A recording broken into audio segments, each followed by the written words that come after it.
Hello दोस्तों, house it going? क्या हाल चाल? I hope you are doing good and I welcome you back to JEE and first, the ultimate platform for JEE and NEET aspirants जिनको अपनी physics strong करके JEE की नैया पार लगानी है। तो यार, अब आपको आइडिया आ चुका है मोमेंट ऑफ इनर्शिया का, रेडियस ऑफ गायरेशन का। ठीक है, ये होते हैं fundamental concepts of rotational dynamics. अब आते हैं टॉर्क के बारे में बात करने। ओके, अब इसे ऐसे समझ लीजिए ना, जितना integral Newton's laws of motion में फोर्स नामक कंसेप्ट था, उतना ही इंटीग्रल टॉर्क नामक कंसेप्ट इस चैप्टर में होगा। मतलब यार, अगर टॉर्क आपको नहीं पता तो आप भूल ही जाइए कि आप जेईई निकाल पाओगे या ये चैप्टर तो एटलीस्ट निकाल पाओगे, कुछ नहीं होगा। टॉर्क पता होना जरूरी है। ठीक है, ये सब यार चलता रहेगा, लेकिन आपसे हम वार्तालाप करते हैं, थोड़ा सा एक्सप्लेन करने की कोशिश करते हैं, फिजिक्स की दुनिया में नहीं, नॉर्मल दुनिया में।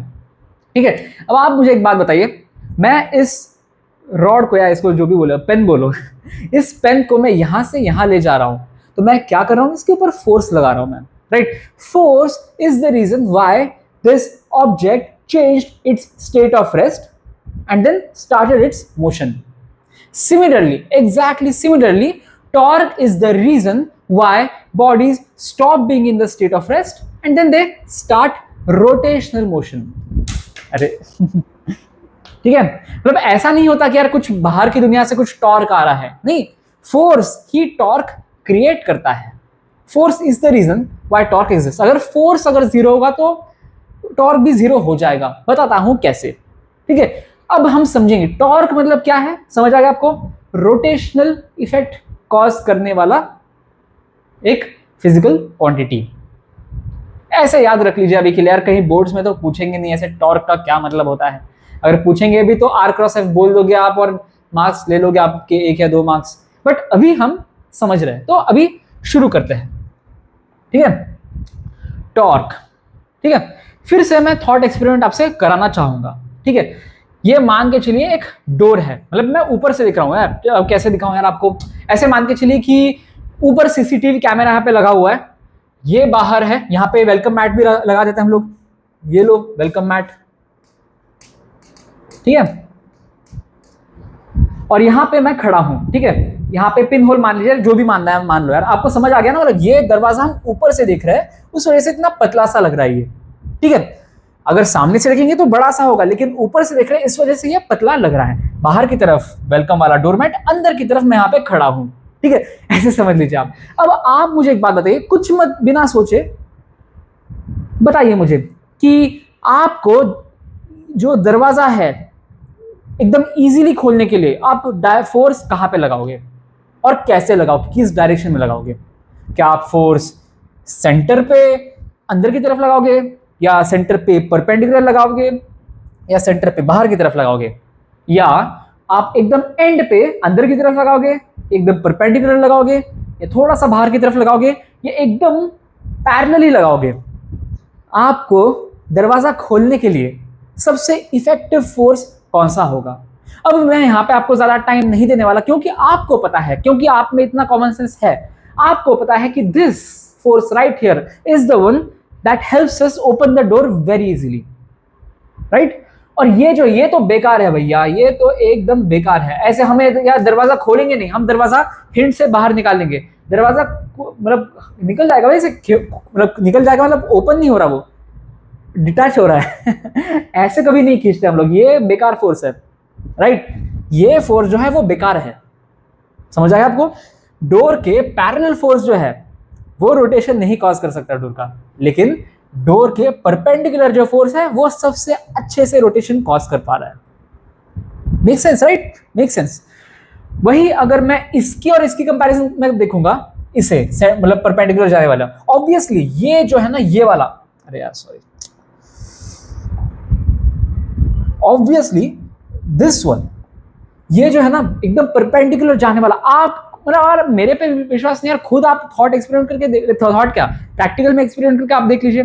दरवाजे को एकदम परपेंडिकुलर खोलने से अच्छा है थोड़ा आड़ा तिरछा खोलने की कोशिश करो। नहीं, अच्छे से नहीं खुलेगा वो, मतलब खुल जाएगा लेकिन आपको एफर्ट ज्यादा लगाना पड़ेगा। वेराज आप ऐसे खोलते हैं ना, ऐसे सबसे ज्यादा इफेक्टिवली और सबसे आसानी से दरवाजा खुल जाएगा। समझ आ गया आपको? मतलब ये और ये फोर्स भी बेकार है, इस तरह से नहीं लगाने फोर्सेस, राइट। और एक यहाँ पे एक और एक परपेंडिकुलर फोर्स यार, ये देखिए ये वाला भी तो एक है ना परपेंडिकुलर फोर्स, मतलब परपेंडिकुलर टू द डोर। तो अब इसमें और इसमें कंपैरिजन करिए, ये वाला परपेंडिकुलर ज्यादा सही है या ये वाला परपेंडिकुलर ज्यादा सही है फोर्स। आप अगर देखोगे ना, आप अगर देखोगे प्रैक्टिकली, अभी आप अगर करके देखोगे तो आपको रियलाइज हो जाएगा कि क्या, कि जब हम हिंज से जितना दूर जाते हैं, हिंज से जितना दूर जाते हैं उतने फोर्स के लिए रोटेशनल इफेक्ट ज्यादा आसानी से आ जाता है। मतलब जितना डिस्टेंस फ्रॉम दिस हिंज ज्यादा होगा उतना टॉर्क ज्यादा लगेगा। समझ आ रहा है आपको या नहीं आ रहा है? So that means R has to be more for torque to be more. And obviously force अगर मान के चलिए, अब इसी को इससे कंपेयर करता हूं, एक ये हो गया फोर्स वर्सेस एक ये हो गया फोर्स। ऑब्वियसली जो बड़ा वाला फोर्स है that will cause more rotational effect. So that means जो टॉर्क है ना, टॉर्क जो है जिसको हम टॉ से, ये होता है टॉ सिंबल, ठीक है, इसको टॉ कहते हैं। टॉर्क का सिंबल होता है टॉ, ये ग्रीक लेटर है, तो इसमें पूछना मत कि भैया ये टॉ क्यों है, तो टी बोल दो या फिर टॉर्क तो बोल दो, टॉर्क बोल दो या टी बोलो, ये टॉ क्यों बोल रहे हो? अरे ग्रीक लेटर है भाई, मेरी गलती नहीं है वो। अब आप एरिस्टोटल भाई साहब से पूछ लीजिए या आर्किमिडीज भाई साहब से पूछ लीजिए, जो भी ग्रीक फिलोसोफर से साइंटिस्ट है उनसे पूछ लीजिए, मुझे क्यों पूछ रहे हो? ठीक है, तो टॉर्क ज्यादा क्रिएट करने के लिए आपको ये होना जरूरी है, फोर्स ज्यादा होना जरूरी है, राइट। एंड सिमिलरली टॉर्क ज्यादा होने के लिए क्या होना ज्यादा जरूरी है? डिस्टेंस फ्रॉम द हिंज, मतलब R ज्यादा होना जरूरी है। Getting my point? एंड ये भी हम देख सकते हैं कि tau is maximum when theta is 90 degree, मतलब परपेंडिकुलर हो तो, and tau is minimum when theta is equal to 0 degree और 180 डिग्री, आप जो भी कह दो। तो आप मुझे एक बात बताइए, इसे देख के कोई इक्वेशन याद आ रहा है या नहीं आपको? 90 डिग्री पे मैक्सिमम क्या होता है? साइन होता है ना मैक्सिमम, कॉस तो 0 पे मैक्सिमम होता है। सो दैट मीन्स यहाँ से एक, मतलब this is not a derivation obviously, but एक आपको इंट्यूशन देने की मैंने यहाँ पे कोशिश करी है। यहाँ से हम कह सकते हैं कि tau is equal to R F sine theta, ऐसे आ जाता है। ये स्केलर में है, ये स्केलर में है, फिर आर एंड एफ के बीच का जो एंगल है वो है थीटा। समझ आ गया आपको? आर सबसे पहले यार, जस्ट इन केस आपको यही नहीं पता कि आर किसको मैं बोल रहा हूं, आर मतलब सिंपली इतना है भैया, position vector where the force is being applied. मतलब मैं यहां पे अगर फोर्स अप्लाई कर रहा हूं तो यहां से यहां तक ये हो गया आर वेक्टर। अगर कलर दिख नहीं रहा, थोड़ा सा कॉन्ट्रास्ट वाला कलर लेके आता हूं, यहां से यहां तक हो गया आर वेक्टर, अगर यहां पे point of application of force है तो। वही अगर मैं यहां पे फोर्स लगाता हूं तो यहां से यहां तक ये हो गया R vector, right. So that means इस केस में आर वेक्टर इज मोर, और at least the magnitude of R vector is more. Make sense, right? So इस वजह से ये इस तरह से आ जाता है।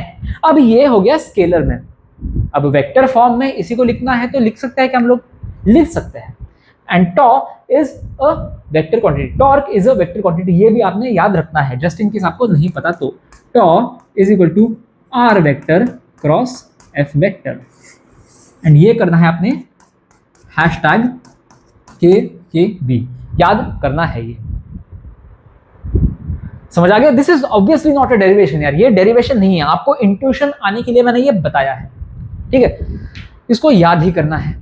KKB मतलब पता है ना आपको क्या होता है? काम की बात, मतलब जो मैं जहां पे भी हैशटैग KKB लिखता हूं वहां पे रट्टा मारना है उसी चीज को, इसको ज्यादा सोचे बिना रट्टा मार देना है, काम आता रहेगा ये।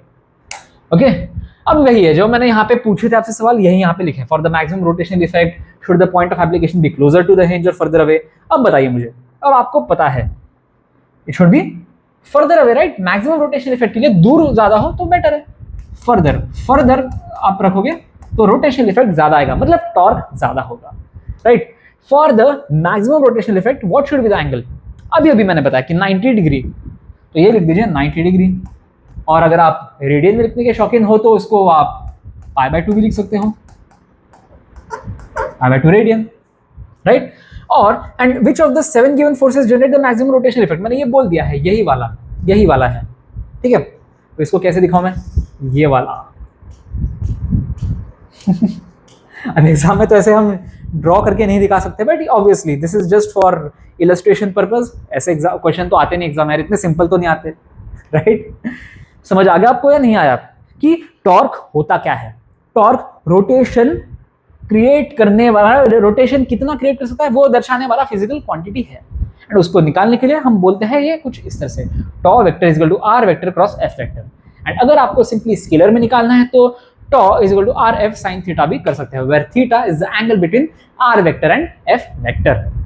And just in case you have been living under the rock for the last 10 minutes, R vector is the position vector of the point of application of force. मतलब यहां से आप जहां पे हिंज है वहां पे रेफरेंस मान लो, मतलब ओरिजिन मान लो, एंड वहां से जिस पॉइंट पे फोर्स अप्लाई हो रहा है वहां तक एक वेक्टर ड्रॉ कर दो, वही हो गया R vector. Okay, are we good to go? Perfect. आगे बढ़ते हैं। अब थोड़ी सी बातें जो आपको पता होनी चाहिए, मैंने आपको पहले बताया था, पहले वाले एकदम पहला जो लेक्चर था रोटेशनल डायनामिक्स का, उसमें मैंने बताया था कि हम टॉर्क को मोमेंट ऑफ फोर्स भी बोलते हैं। अब वो क्यों बोलते हैं आपको मैंने बहुत बार उस टाइम पे बताया था, 3 बार बताया था, इस बार मैं नहीं बताऊंगा, राइट। या फिर चलो फटाफट 1 सेकंड में बता देता हूँ, 10 सेकंड में बता देता हूँ। जब moment of a physical quantity कहते हैं तो हम कहते हैं R vector cross that physical quantity, right. अब मोमेंट ऑफ फोर्स बोल रहे हैं हम लोग तो R vector cross force vector. अगर हम मोमेंट ऑफ मोमेंटम कहेंगे तो क्या बोलेंगे हम? एंगुलर मोमेंटम, जो होता है R vector cross P vector, जो हम अगले लेक्चर में पढ़ेंगे, राइट। समझ आ रहा है आपको या नहीं आ रहा है? सो ये मोमेंट ऑफ जब भी बोला जाए आपसे, मोमेंट ऑफ जब भी बोला जाए तो आर वेक्टर क्रॉस जिस फिजिकल क्वांटिटी की बात हो रही है वो लिख देंगे। ओके, बस मोमेंट ऑफ इनर्शिया में ये मत लिखना भैया, क्योंकि inertia is not a physical quantity पर से, तो मोमेंट ऑफ इनर्शिया को आप ऐसे नहीं लिख सकते। ओके, मोमेंट ऑफ इनर्शिया एक एक्सेप्शन है फॉर दिस, बट बाकी सारे फिजिकल क्वांटिटीज में मोमेंट ऑफ मोमेंटम के लिए, मोमेंट ऑफ फोर्स के लिए, या बाद में और भी बहुत है मोमेंट ऑफ कपल के लिए, यही फंडा लगेगा आपको, ठीक है। चलो, while force is responsible for the change in linear state of motion, torque is responsible for changing angular state of motion, ये भी मैंने बताया आपको, राइट। और torque is a vector quantity, ये भी बताया मैंने आपको, और ये इस तरह से लिखता है ये भी बताया मैंने आपको, tau vector is equal to R vector cross F vector, ठीक है।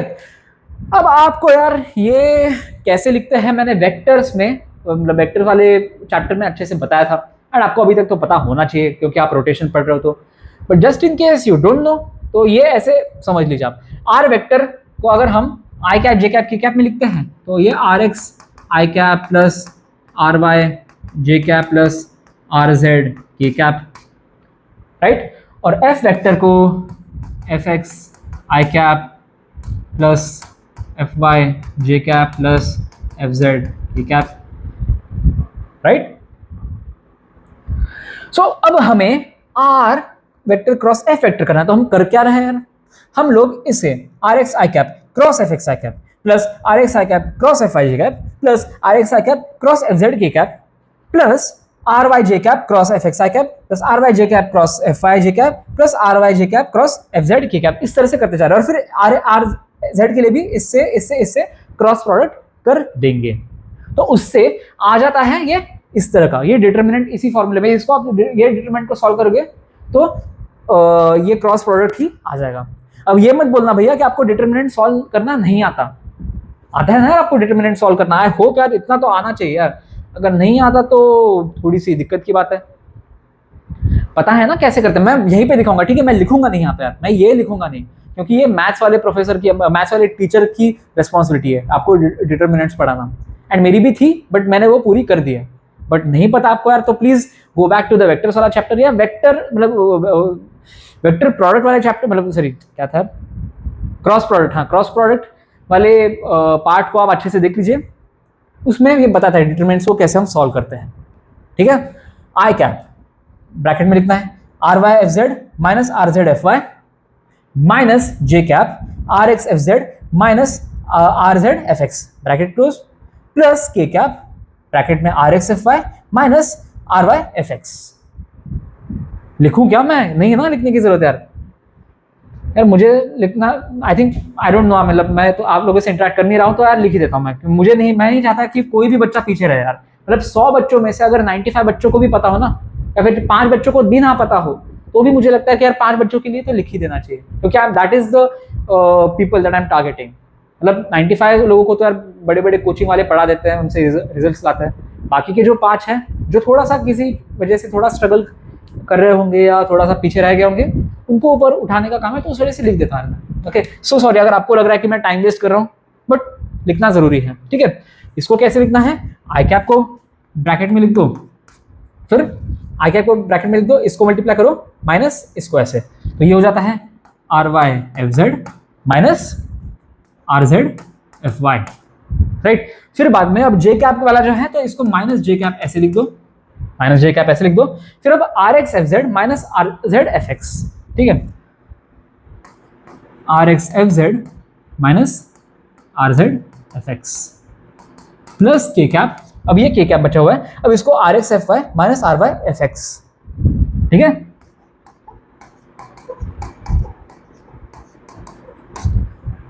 Easy, very very easy. बढ़े आगे, बढ़ते हैं आगे, ठीक है। एक अब इतने जल्दी क्वेश्चन आ गया भैया, वाह, इतने आसान आसान क्वेश्चन आते हैं जेईई मेंस में। Okay, force of minus P K cap acts on the origin of the coordinate system. The torque about the point 2, -3 is this much and the ratio of a by b is x/2. The value of x is what? अब यहाँ पे ध्यान से देखिए r vector कैसे निकालना है।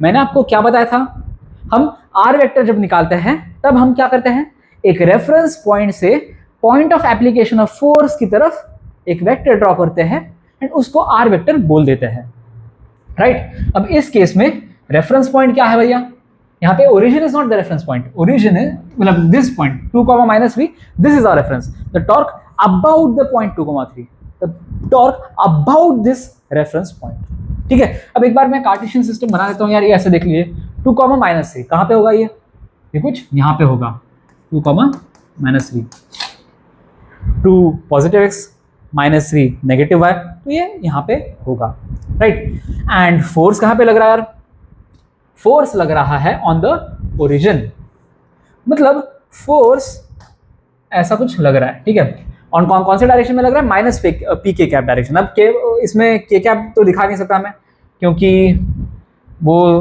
Plane के बाहर जाएगा, तो कोई दिक्कत नहीं है, कोई दिक्कत नहीं है, ठीक है।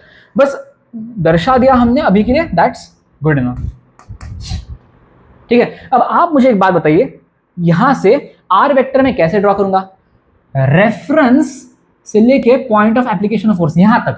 अब ये हो गया हमारा R vector, this is R vector. अब इसको हम कैसे बताए लिखेंगे भैया जी बताइए, ये हो जाएगा R vector is equal to -2i cap plus 3j cap.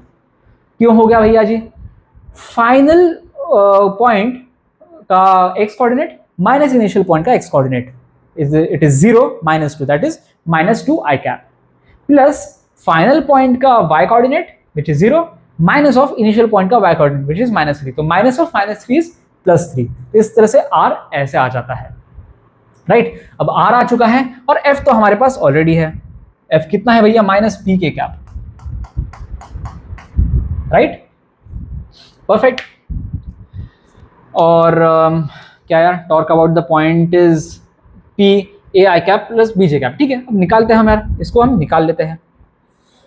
Torque बताओ क्या होगा, torque vector is equal to R vector cross F vector, right. हमेशा डिटरमिनेंट बनाने की जरूरत नहीं है, ये ऐसे क्वेश्चंस हैं जो आसानी से डायरेक्टली हो जाते हैं। R वेक्टर क्या है बताइए फटाफट, 2i कैप, नहीं सॉरी -2i कैप, -2 है ना ये, -2i cap plus 3j cap, ये हो गया R vector cross F vector क्या है, -p के कैप, राइट। अब आप मुझे एक बात बताइए, ये -2 बाहर निकाल रख लीजिए आप, ठीक है, -2 बाहर निकाल रख लीजिए और -p को भी बाहर निकाल रख लीजिए ऐसे इस तरह से, ठीक है। अब आई कैप क्रॉस के कैप कितना हो जाएगा बताइए, आई कैप क्रॉस के कैप कितना हो जाएगा, k cross i is j, तो i cross k is -j, तो ये हो जाएगा -j कैप। समझ आ गया ना, ये -2i कैप क्रॉस -p के कैप, तो ये हो जाता है, क्या हो जाएगा बताइए, -2 को बाहर ले लिया, -p को बाहर ले लिया, i cap cross k cap, and i cap cross k cap is -j cap, इस तरह से, ठीक है। प्लस अब j k होता है i, तो ये i को ऐसे ही लिख दीजिए, और ये 3 टाइम्स ऑफ माइनस p, तो ये हो जाएगा 3 times of minus p। So that means अब ये क्या हो जाता है, -2 times minus p times minus j cap, तो ये हो जाएगा माइनस माइनस का प्लस, तो ये हो जाएगा -2p j कैप, राइट। और ये क्या है, plus of 3 times of minus p, तो ये हो जाएगा -3p i कैप, राइट। अब इसको यार इस फॉर्म में लिख दीजिए, यार इस फॉर्म में लिख दीजिए आप, p को कॉमन निकाल लीजिए बाहर, p को कॉमन निकाल लिया बाहर, तो ये हो जाएगा -3i cap -2j cap, right. सो इसका मतलब है अगर मैं a को देखूंगा तो a है -3 और b है -2। इसका मतलब यहां से और यहां से हम बोल सकते हैं a is equal to -3, b is equal to -2। अब हमें क्या करना है, the ratio of a is to b is x/2, तो यहां से निकाल लो यार a इज टू b का ratio, a is to b is equal to -3 is to -2, which is equal to what, 3/2, और 3/2 किसके बराबर है, यहाँ पे x/2 लिखा है, तो हमें x का वैल्यू निकालना है, यहाँ से आ जाता है x बराबर 3, as you can see here, which is correct. Easy है नहीं है, बहुत इजी है, बढ़ते हैं आगे बिना टाइम वेस्ट किए। The torque of a force Fi cap plus 3j cap minus 7k cap about the origin is torque. अब यहाँ पे अच्छा है, यहाँ पे अच्छा है, ओरिजिन ही हमारा रेफरेंस है, चीजें थोड़ी सी हमारे कष्ट कम कर दिए इन्होंने। Okay, if the force acts on a particle whose position vector is 2i plus 2j plus k, then the value of tau is what. अब ये टॉ जो है, this is not torque, this is some constant, ठीक है। अगर आप बोलोगे भैया ये क्यों कंफ्यूज कर रहे हैं, अरे कंफ्यूज करना ही तो जे वालों का काम है। अगर ऐसा आपका खिचड़ी पकड़ी दिमाग में, तो सिंपली एक काम कर देना, यहाँ पे ऐसे क्वेश्चंस पे कंफ्यूज नहीं होना, यहाँ पे x बोल दो, क्या फर्क पड़ता है, टॉ की जगह पे x बोल दो, वैल्यू ऑफ x निकालना है हमें, ठीक है। अरे सॉरी, ये टॉर्क ही तो है यार, टॉर्क ही तो निकालना है, हम इतना क्यों कंफ्यूज हो रहे हैं, मैं ही कंफ्यूज हो गया हूँ, सॉरी। मुझे लगा हमें पता नहीं यहाँ पे कहीं एक I don't know some coefficient दिया गया होगा यार, फिर बाद में वो निकालते ना जैसे हम न्यूमेरिकल्स में, उस टाइप का कुछ होगा, तो इस वजह से I was trying to simplify it, but apparently कुछ सिंप्लीफिकेशन की जरूरत नहीं है, फॉरगेट इट, पिछले 30 सेकंड माफ कर दो मुझे, ठीक है, फॉर द कंफ्यूजन।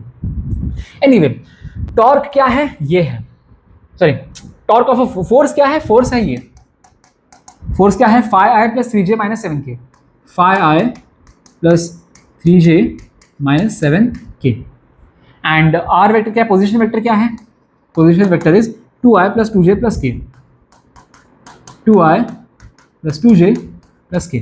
अब हमें टॉर्क निकालना है, और टॉर्क वेक्टर फॉर्म में निकालना है, तो आप either tau vector is equal to R vector cross F vector, फिर बाद में i cross j i cross k ये भी कर सकते हो, और अपना जो डिटर्मिनेंट वाला फॉर्मूला है वो भी लगा सकते हो। लेट्स डू डिटर्मिनेंट, क्योंकि एटलीस्ट स्पेस बच जाती है उससे, ठीक है, स्पेस बचाते हैं हम लोग, ठीक है। क्या करते हैं बताइए, सबसे पहले हम लोग सबसे पहले i j k लिख देते हैं, एक रो में ये लिख देते हैं, फिर r वेक्टर के coordinates rx ry rz, rx ry rz क्या है, rx is 2, ry is 2, rz is 1, तो ये 2 2 1 लिख दीजिए, एंड fx fy z क्या हो जाएगा, fx is 5, fy is 3, fz is -7, तो ये हो जाएगा 5 3 -7। अब इसको हमें सॉल्व करना है जी, कर देंगे या नहीं सॉल्व, अरे आराम से कर देंगे यार।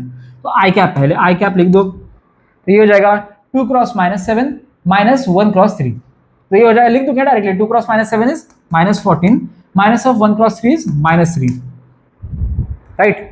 उसके बाद माइनस जे कैप क्या हो जाएगा, 2 cross -7 is -14, minus of 1 cross 1 times 5, cross बोलना मतलब मल्टीप्लीकेशन कर रहा हूँ, -1 × 5, तो ये हो जाएगा -5, plus K cap 2 × 3 is 6, -2 × 5 is 10, ये क्या हो जाएगा, -14 - 3 इज -17i, -14 - 5 इज -19, -19 का माइनस हो जाता है +19, तो +19j, और ये 6 - 10 है -4, तो ये -4k, -17i + 19j -4k, -17i + 19j -4k, option C. इतने आसान, इतने सरल, क्या ही डरना भैया, आराम से, ये बड़ा आराम का मामला है। Okay, perfect. अब रोटेशनल इक्विलिब्रियम के फंडे को हम समझते हैं। अब आप मुझे एक बात बताइए, ट्रांसलेशनल इक्विलिब्रियम जब था हम क्या कहते थे?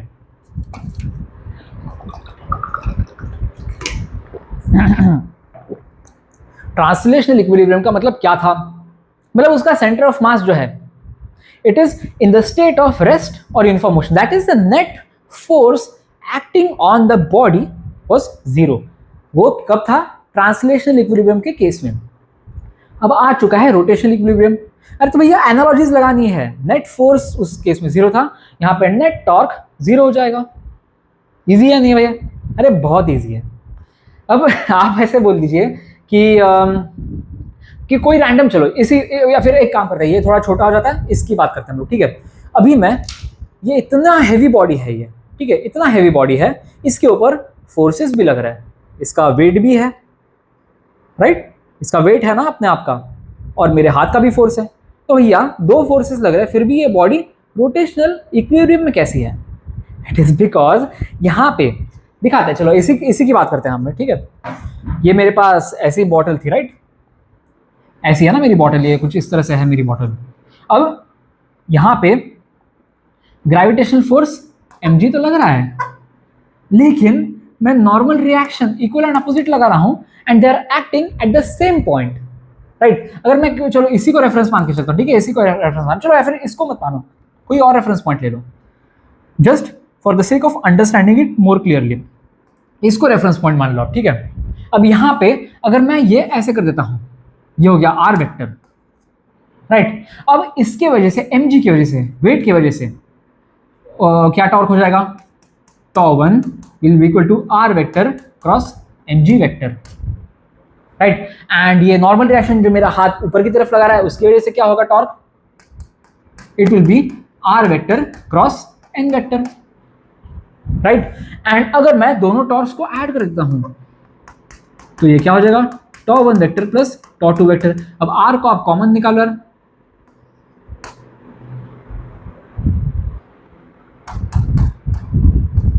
ये सही है या नहीं है बताइए?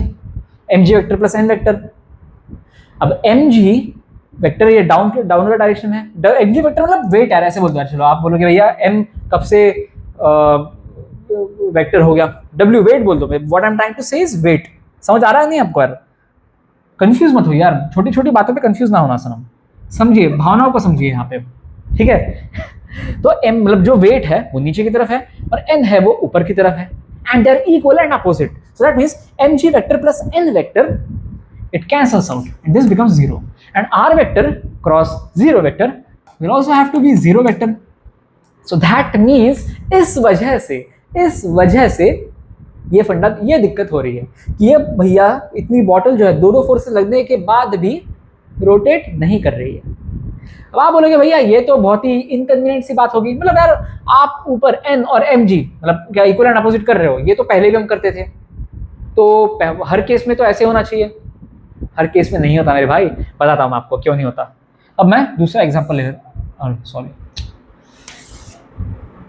अब एक दूसरा एग्जांपल मैं लेके दिखाता हूँ आपको। फिर से बॉटल आ गई है, ठीक है? इसके ऊपर अभी मान के चलिए, इसके ऊपर अभी भी mg लग ही रहा है, राइट? mg अभी भी वेट लग रहा है इसके ऊपर, एंड नॉर्मल भी लग रहा है क्योंकि मैं दोनों हाथों से पकड़ रहा हूँ। अब मैं क्या कर रहा हूँ पता है? बस लेफ्ट हैंड, मतलब आपके हिसाब से राइट हैंड दिखेगा, राइट? अब आपके मतलब ये जो हाथ है, इसी से मैं फोर्स लगा रहा हूँ ऊपर की तरफ। तो अब देखिए रहेगा या नहीं रोटेशनल इक्विलिब्रियम में? हाँ, नहीं रहा ये। और जैसे ही नीचे आ गया तब आ गया ये, लेकिन जब ऐसे था तब वो रोटेशनल इक्विलिब्रियम में नहीं रहा। क्यों नहीं रहा वो एग्जैक्टली यार? अब समझते हैं हम इसके साथ। अब आप देखिए, ये बॉटल थी,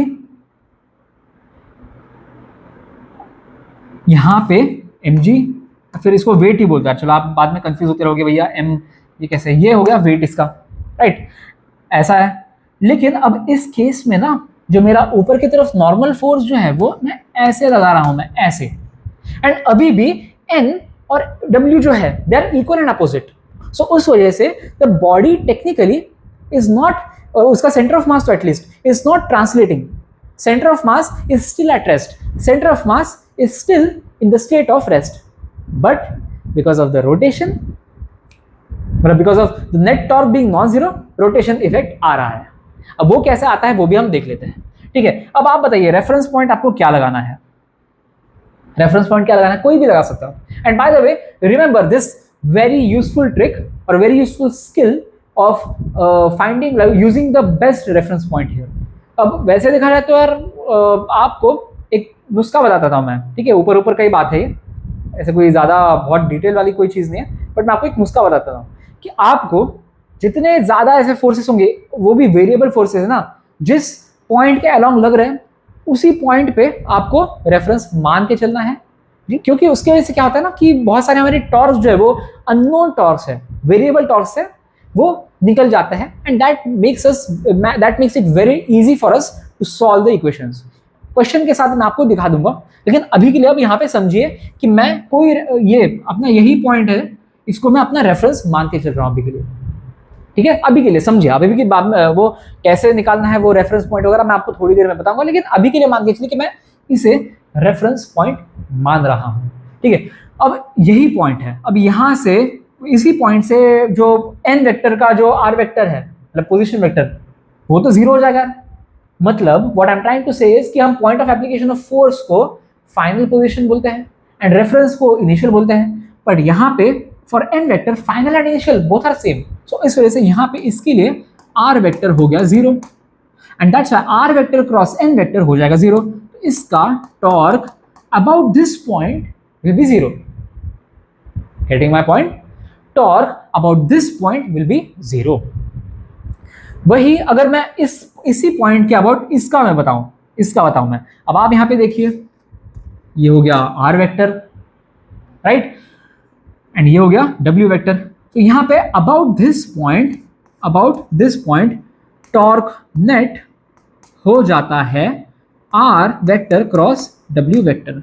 एंड इसमें ये नहीं बोलेंगे just because of this W force, नहीं बोल रहे हम लोग, नेट टॉर्क कह रहे हैं हम लोग। अब एन की मतलब उसमें एन की कोई गलती नहीं कि वो उसी पॉइंट पे आ गया हो, but you have to understand that यहाँ पे नेट टॉर्क बस इसकी वजह से इस वजह से आ रहा है because we have taken this as our reference point. वही आप ध्यान से देखिए, ठीक है। अगर मैं इस पॉइंट को रेफरेंस मान लूं, ठीक है, या फिर कोई और कलर लूं क्या मैं, हाँ चलो ग्रीन कलर से बताता हूं मैं, ठीक है। अगर मैं इस पॉइंट को रेफरेंस मान लूं, ठीक है, दिस पॉइंट जहां से अपना वेट लग रहा है, सेंटर ऑफ मास को मैं अगर रेफरेंस मानता हूं ना, तो अब आप देखिए तब W वेक्टर का टॉर्क जीरो हो जाएगा, मतलब वेट की वजह से जो टॉर्क होगा वो हो जाएगा जीरो, लेकिन ये जो नॉर्मल फोर्स है उसकी वजह से टॉर्क हो जाएगा सम नॉन जीरो वैल्यू। अब ये देखिए यहाँ पे, ठीक है, अब यहाँ पे आर वेक्टर हो जाएगा जीरो, तो इसका टॉर्क जो है यहां से हो जाएगा जीरो, बट इस चीज का टॉर्क ये आर डैश बोलते से, तो यहां पे इस एन वेक्टर की वजह से जो टॉर्क हो जाता है वो हो जाता है tau dash is equal to R dash vector cross N.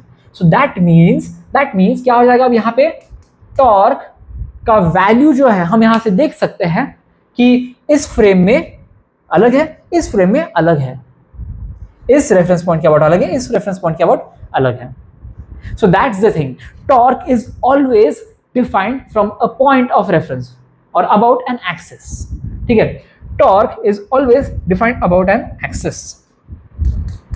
ऐसे कभी नहीं बोलना है कि टॉर्क जीरो है, एब्सोल्यूट जीरो है, ऐसे नहीं बोलना है, हमने बोलना है कि अबाउट दिस इज जीरो। अब ठीक है, अगर बॉडी हिल ही नहीं रही है, ठीक है, अगर बॉडी रोटेट कर ही नहीं रही है, तो कोई भी आप पॉइंट ले लो उसके अबाउट जीरो ही आ जाएगा, तो उस केस में तो बोलने में कोई दिक्कत है नहीं। मतलब समझ रहे हो ना आप, मैं ऐसे कह रहा हूँ एक रैंडम बॉडी है, वो चल ही नहीं रही है, कुछ घूम ही नहीं रही, तो इस पॉइंट के अबाउट बोलो, इस पॉइंट के अबाउट बोलो, इस पॉइंट के अबाउट बोलो, किसी भी पॉइंट के about torque will be zero, तो उस केस में it's fine to say that torque is zero. But ऐसे केसेस में जहां पे बॉडी रोटेट कर रही हो ना, तो आपको एक्सिस या आपको एक पॉइंट जो रेफरेंस है हमारा वो डिफाइन करना बहुत बहुत बहुत जरूरी है। So in general you have to remember this thing कि torque is always defined about और विथ रेस्पेक्ट टू ऐसे बोल दीजिए, अबाउट ऐसे बोलने से अच्छा with respect to reference point और एक्सिस बोल दीजिए। समझ आया आपको? Remember this thing, these are some nuances यार, आपको पता होने चाहिए, ठीक है। और वही चीज जो है रेफरेंस पॉइंट जो है ना हमारा, या रेफरेंस एक्सिस है, वो चूज करना, यही एक अल्टीमेट स्किल है इन रोटेशनल डायनामिक्स। जो ये स्किल सीख गया उसके लिए ये चैप्टर बहुत आसान हो जाता है। एंड ट्रस्ट मी, मुझे भी यार ये स्किल सीखने में थोड़ा टाइम लगा था, because it takes some amount of practice. But lucky for you, JEE mains में इतना ज्यादा वो स्किल टेस्ट नहीं होता, बट एडवांस में होता है। So you have to understand, you have to keep practicing, practice कर करके आपको चीजें समझ आ जाती है। Okay, perfect. वही चीज जो मैंने बताई है यहाँ पे लिखा है, choice of reference point in rotational equilibrium calculations unlike linear motion where the effect of force is the same regardless of the point of application of force. Angular motion में ऐसा नहीं होता, एंगुलर मोशन में it depends on the point of application of force from the point of reference. समझ आ गया आपको? Point of application of force matter करता है, ये भी याद रखना आपको। While solving rotational questions, the point of reference is chosen in such a way that it lies on the line of variable or self-adjusting forces, thereby making the torque of these forces awarded to be zero. समझ आ गया? अब ये चीज जो मैं बोल रहा था ना आपको पांच मिनट पहले कि मैं आपको थोड़ी देर में समझाऊंगा, चलो अभी समझा देता हूँ तुरंत ही, ठीक है। अभी इसका क्या मतलब हो गया, ध्यान से एक बार पढ़िए। पॉज करना है तो पॉज कर लीजिए, लेकिन ये लाइन जो है रट्टा मार लीजिए या अभी समझने की कोशिश कीजिए मेरे साथ, ठीक है। अब ये जो है सेल्फ एडजस्टिंग या वेरिएबल फोर्सेस जिस लाइन के अलोंग लगते हैं उसी लाइन पे पॉइंट लेना है, इसका क्या मतलब हो गया, ठीक है। अब ये ऐसे मान लीजिए ये क्या है, ये सरफेस, इसके ऊपर ये मैंने ऑब्जेक्ट रखा हुआ है, ये रफ सरफेस है bye the way, this is a rough surface. अब यहां पे क्या हो रहा है, मैं एक फोर्स F ऐसे लगा रहा हूं, ठीक है, applying some force F and ये हो गया mg इस तरह से, राइट, परफेक्ट। अब आप समझिए जैसे जैसे मैं F चेंज कर रहा हूं, जैसे जैसे मैं F चेंज कर रहा हूं, फ्रिक्शन भी चेंज होगा यार। And in most of the cases we don't even know कैसे चेंज होता है, right. And on top of that, अब ये जो है इस केस में नॉर्मल भी जो है वो शिफ्ट होना शुरू हो जाता है, वो नहीं मैं आपको बाद में बताऊंगा, थोड़ी देर में, तुरंत नहीं बताऊंगा, बट जस्ट अंडरस्टैंड। इस केसेस में ना, ऐसे केसेस में the best choice of the reference is somewhere along this line, because F is varying and काफी बार तो ये भी हमें पता नहीं चलता कितना वैरी कर रहा है। सो उस वजह से इट्स मच मोर हेल्पफुल यार, it's very helpful to keep our reference along this line. Okay, सब जगह अभी आपको थोड़ा प्रैक्टिस करना पड़ेगा, उसके मतलब जैसे हम क्वेश्चंस की प्रैक्टिस करेंगे उससे आपको समझ आ जाएगा। रोलिंग मोशन में स्पेशली ये चीज का काफी फंडा आ जाता है, टॉपिंग में आता है काम। Okay, perfect. एक क्वेश्चन भी सॉल्व कर लेते हैं रोटेशनल इक्विलिब्रियम का। समझ आ गया ना रोटेशनल इक्विलिब्रियम का क्या फंडा है, टॉर्क नेट जो है उसको जीरो करना है हमें, दैट्स इट, ठीक है।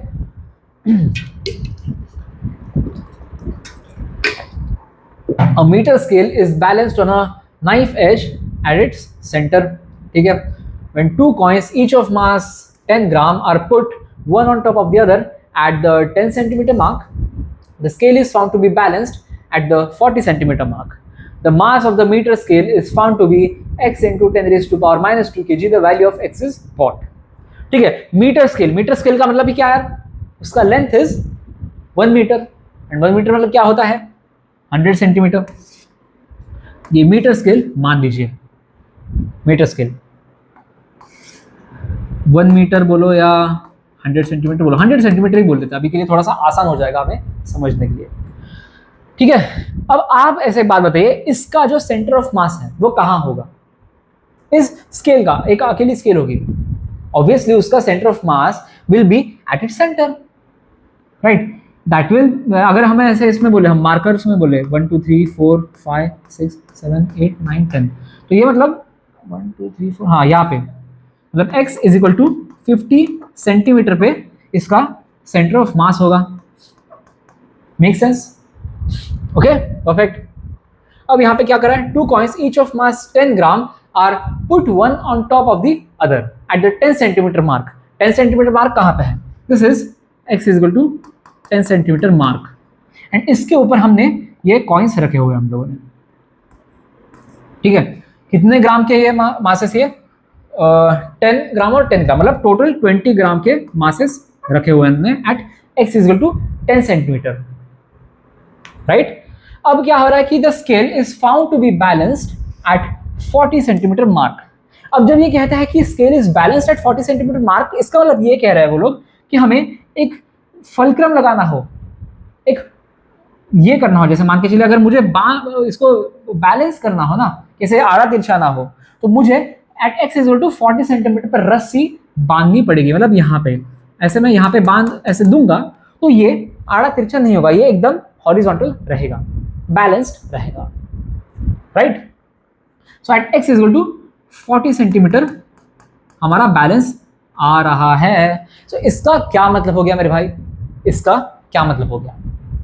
इसका मतलब ये हुआ कि जो नेट टॉर्क है about x equal to 40 centimetre point वो 0 हो जाएगा, राइट। अब ये निकालना काफी आसान है, और किसी पॉइंट के भी अबाउट, वैसे ये गलत बोल दिया मैंने कि बस x इक्वल टू 40 सेंटीमीटर के अबाउट होगा। हर किसी पॉइंट पे टॉर्क 0 होगा, because it is balanced, it is not rotating. तो इस पॉइंट के अबाउट बोलो, इस पॉइंट के अबाउट बोलो, इस पॉइंट के अबाउट बोलो, किसी भी पॉइंट के अबाउट 0 ही होगा। बट द थिंग इज ना, अगर मैं इस पॉइंट को रेफरेंस लेता हूं तो बेनिफिट्स समझिए क्या होते हैं। अब यहाँ पे ये 20 ग्राम मास हो गया, प्लस स्केल का मास क्या है? स्केल का मास हमें नहीं पता, x इंटू 10⁻²। तो ठीक है, x इंटू 10⁻² kg है, तो अगर मुझे ग्राम में कन्वर्ट करना है तो क्या हो जाएगा? x इंटू 10⁻² इंटू 10⁻³ ग्राम, मतलब 10x। तो ये हो जाएगा 10x ग्राम। इसको मैं व्हाइट कलर में लिख देता हूं, 10x ग्राम। 10x ग्राम मास, इसका सेंटर ऑफ मास कह लो कैसे, मतलब उसका वेट यहाँ पे ऐसे लग रहा है ये, ठीक है। और एक कौन सा फोर्स है भैया?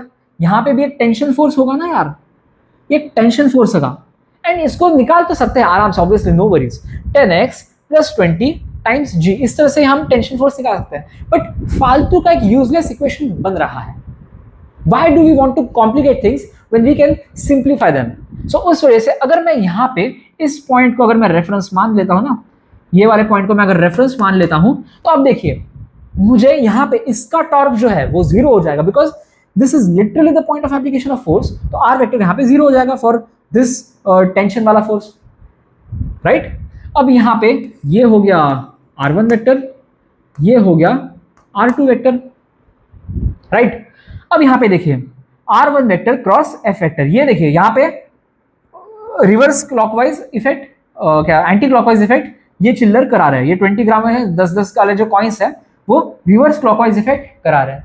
वेराज ये जो स्केल जो है, स्केल का जो सेंटर ऑफ मास है वो क्लॉकवाइज इफेक्ट करा रहा है। So that means these torques are acting in the opposite directions.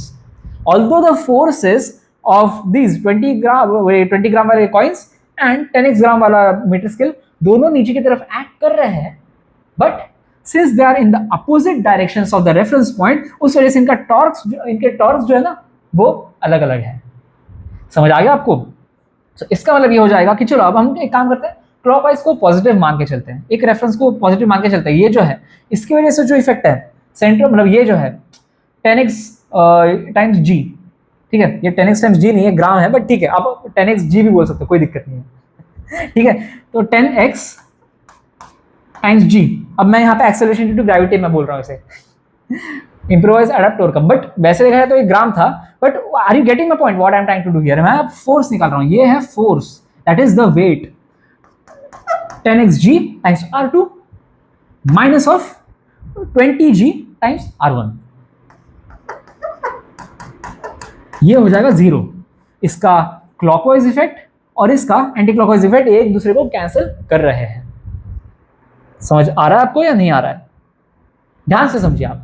अगर इतना ही कॉम्प्लिकेटेड लग रहा है तो सिंपली आपने ऐसे करना कि रेफरेंस पॉइंट के अबाउट ये ऐसा फोर्स क्लॉकवाइज, ये है एंटी क्लॉकवाइज, सो ये एक दूसरे को मतलब ये है जो फोर्सेस का जो टॉर्क है वो कैंसिल आउट हो जाएगा। r1 f1 equal to r2 f2, इतना करना है बस, that's it.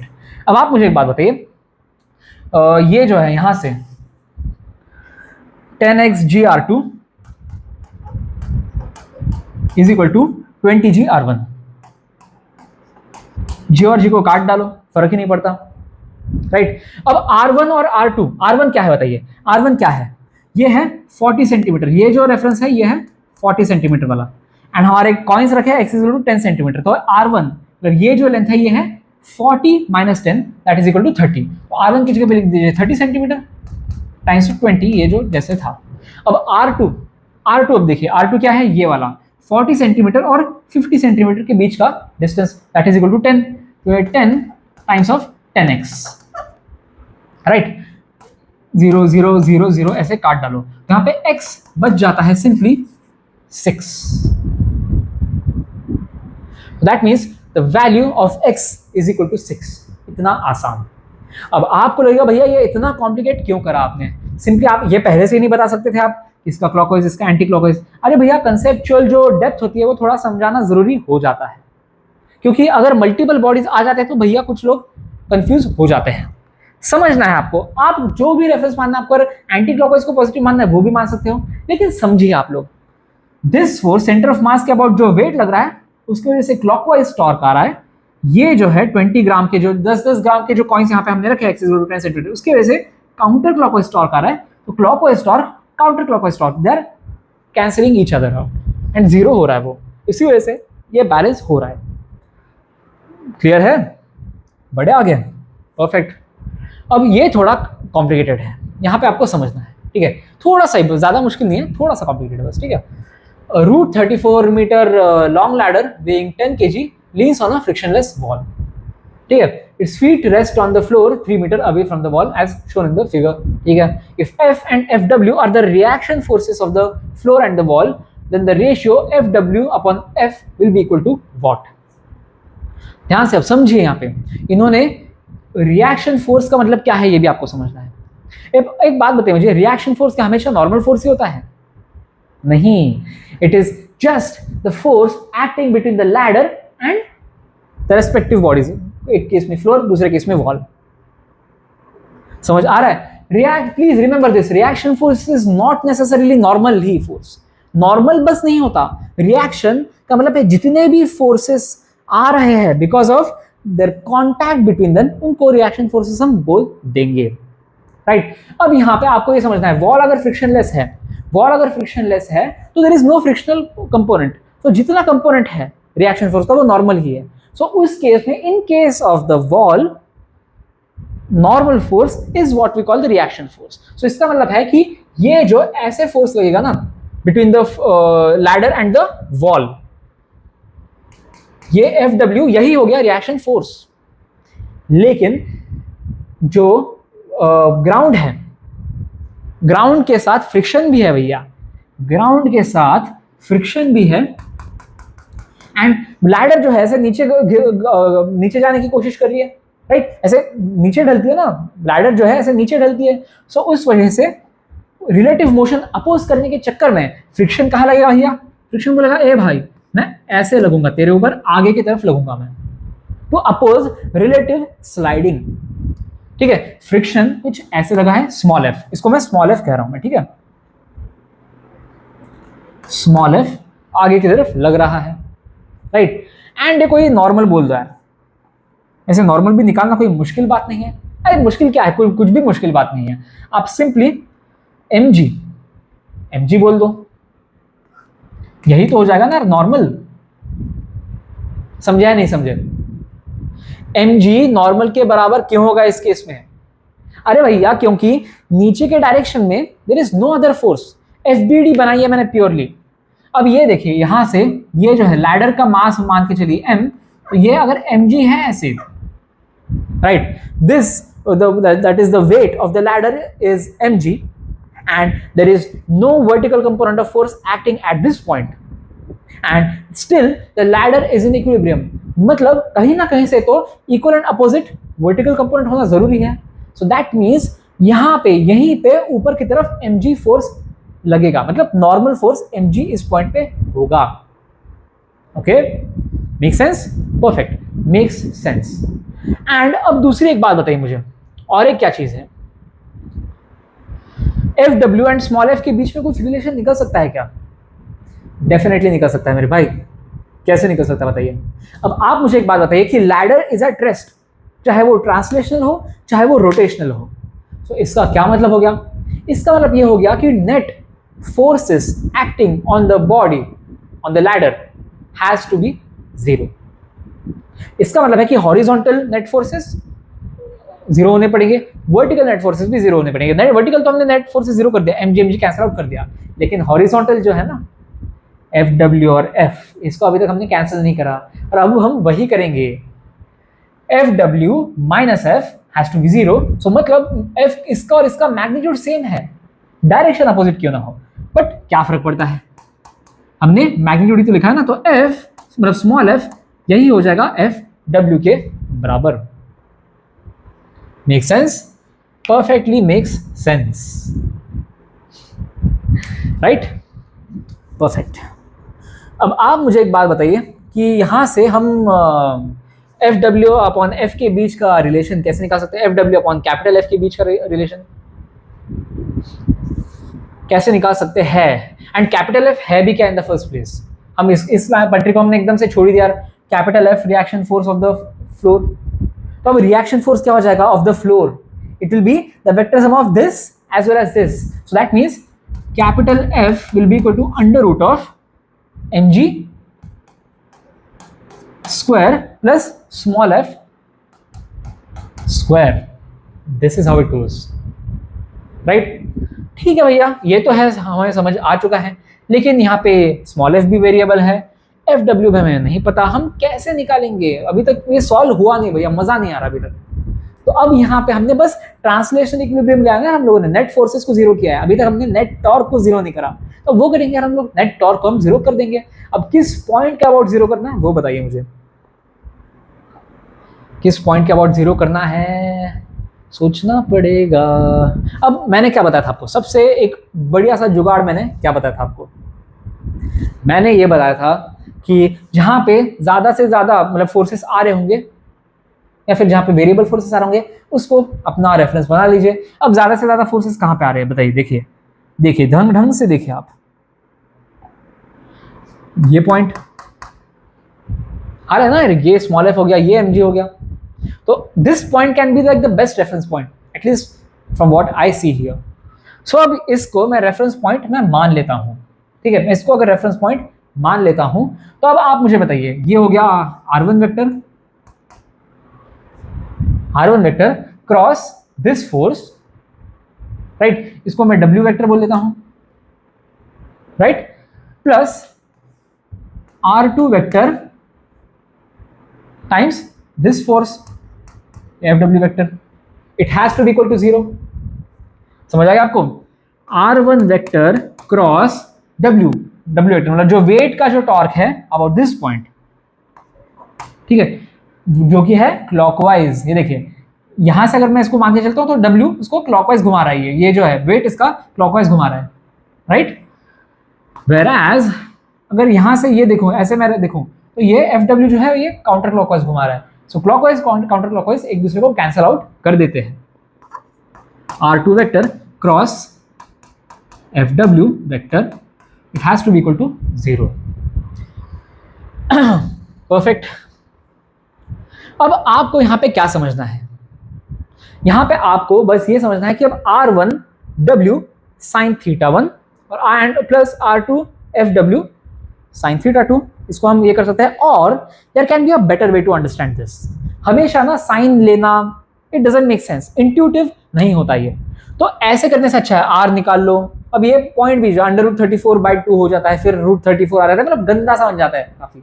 So even better than that there is a better way to do it, ठीक है? अब मैं क्या करूंगा ना, जहां पे फोर्स लग रहा है, जैसे मान के चलिए ये लाइन है, इस लाइन को ऐसे मैं ड्रॉ कर लूंगा, W वेक्टर का line is this, line of application of force is this, and अब ये लाइन जो है इसका डिस्टेंस फ्रॉम आवर रेफरेंस ये कितना है मैं बस जानने की कोशिश करूंगा, ठीक है? अभी के लिए मैं बोल देता हूं कि लेट्स से इट इज कितना बोलूं यार, let's say it is x1, this is x1।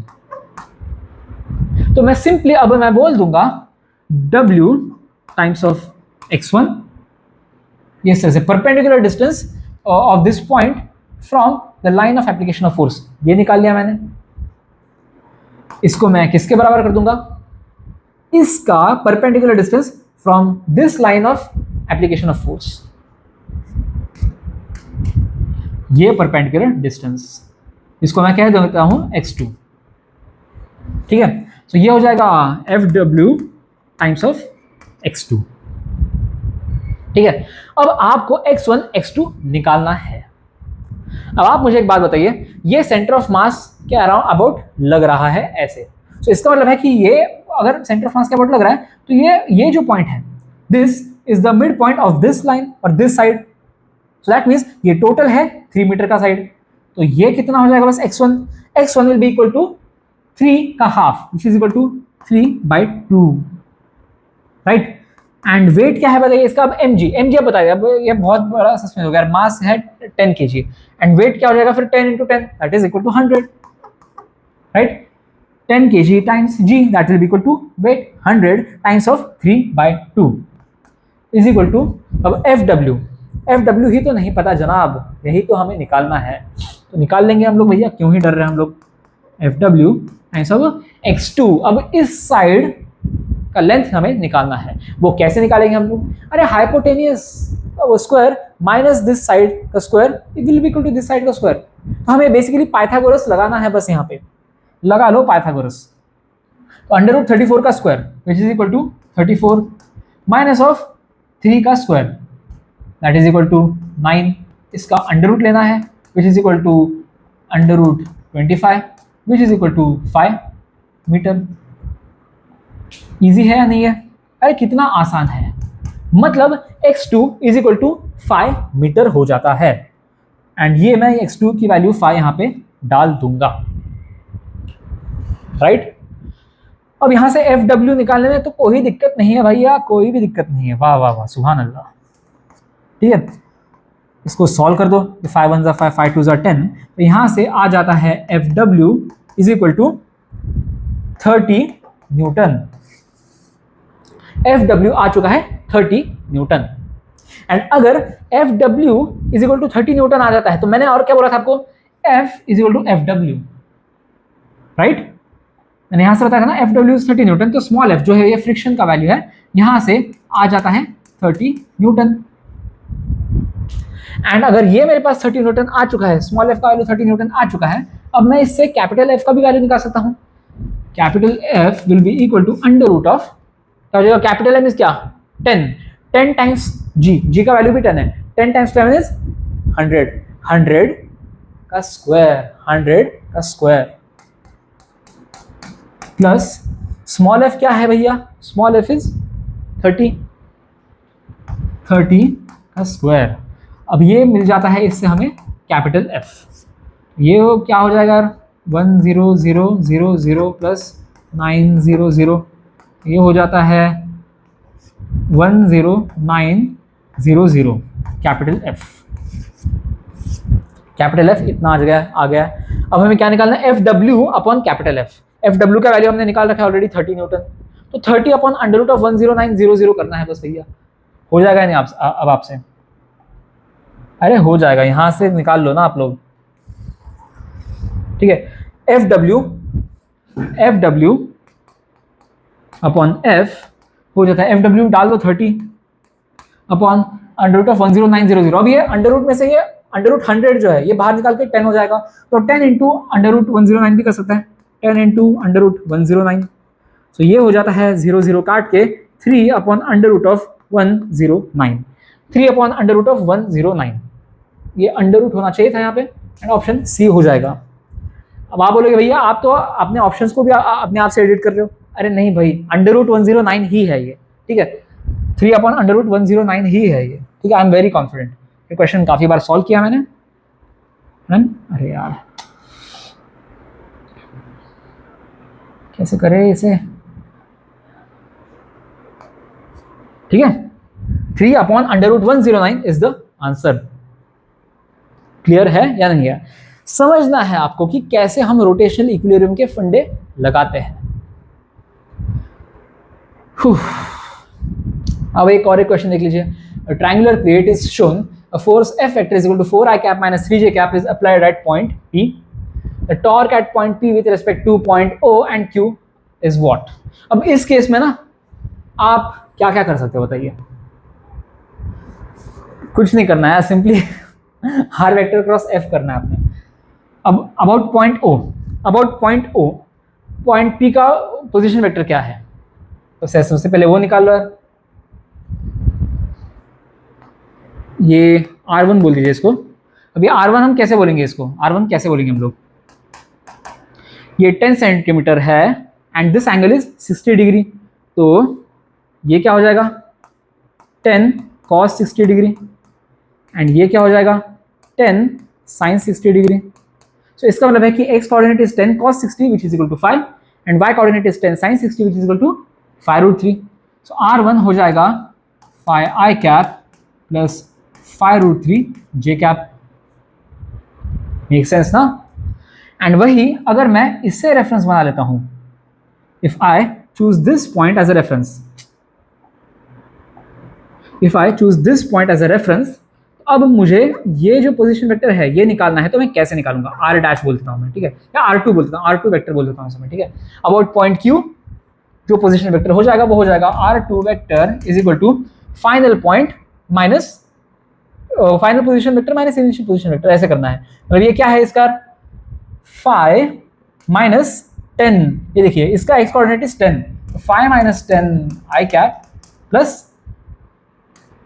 5√3 y coordinate is 5√3 minus इसका y कोऑर्डिनेट इज 0, तो कुछ ऐसे हो जाएगा. सो इसका मतलब ये है ना कि पॉइंट P का r vector about this reference point Q will be equal to minus 5i cap plus 5√3 j cap.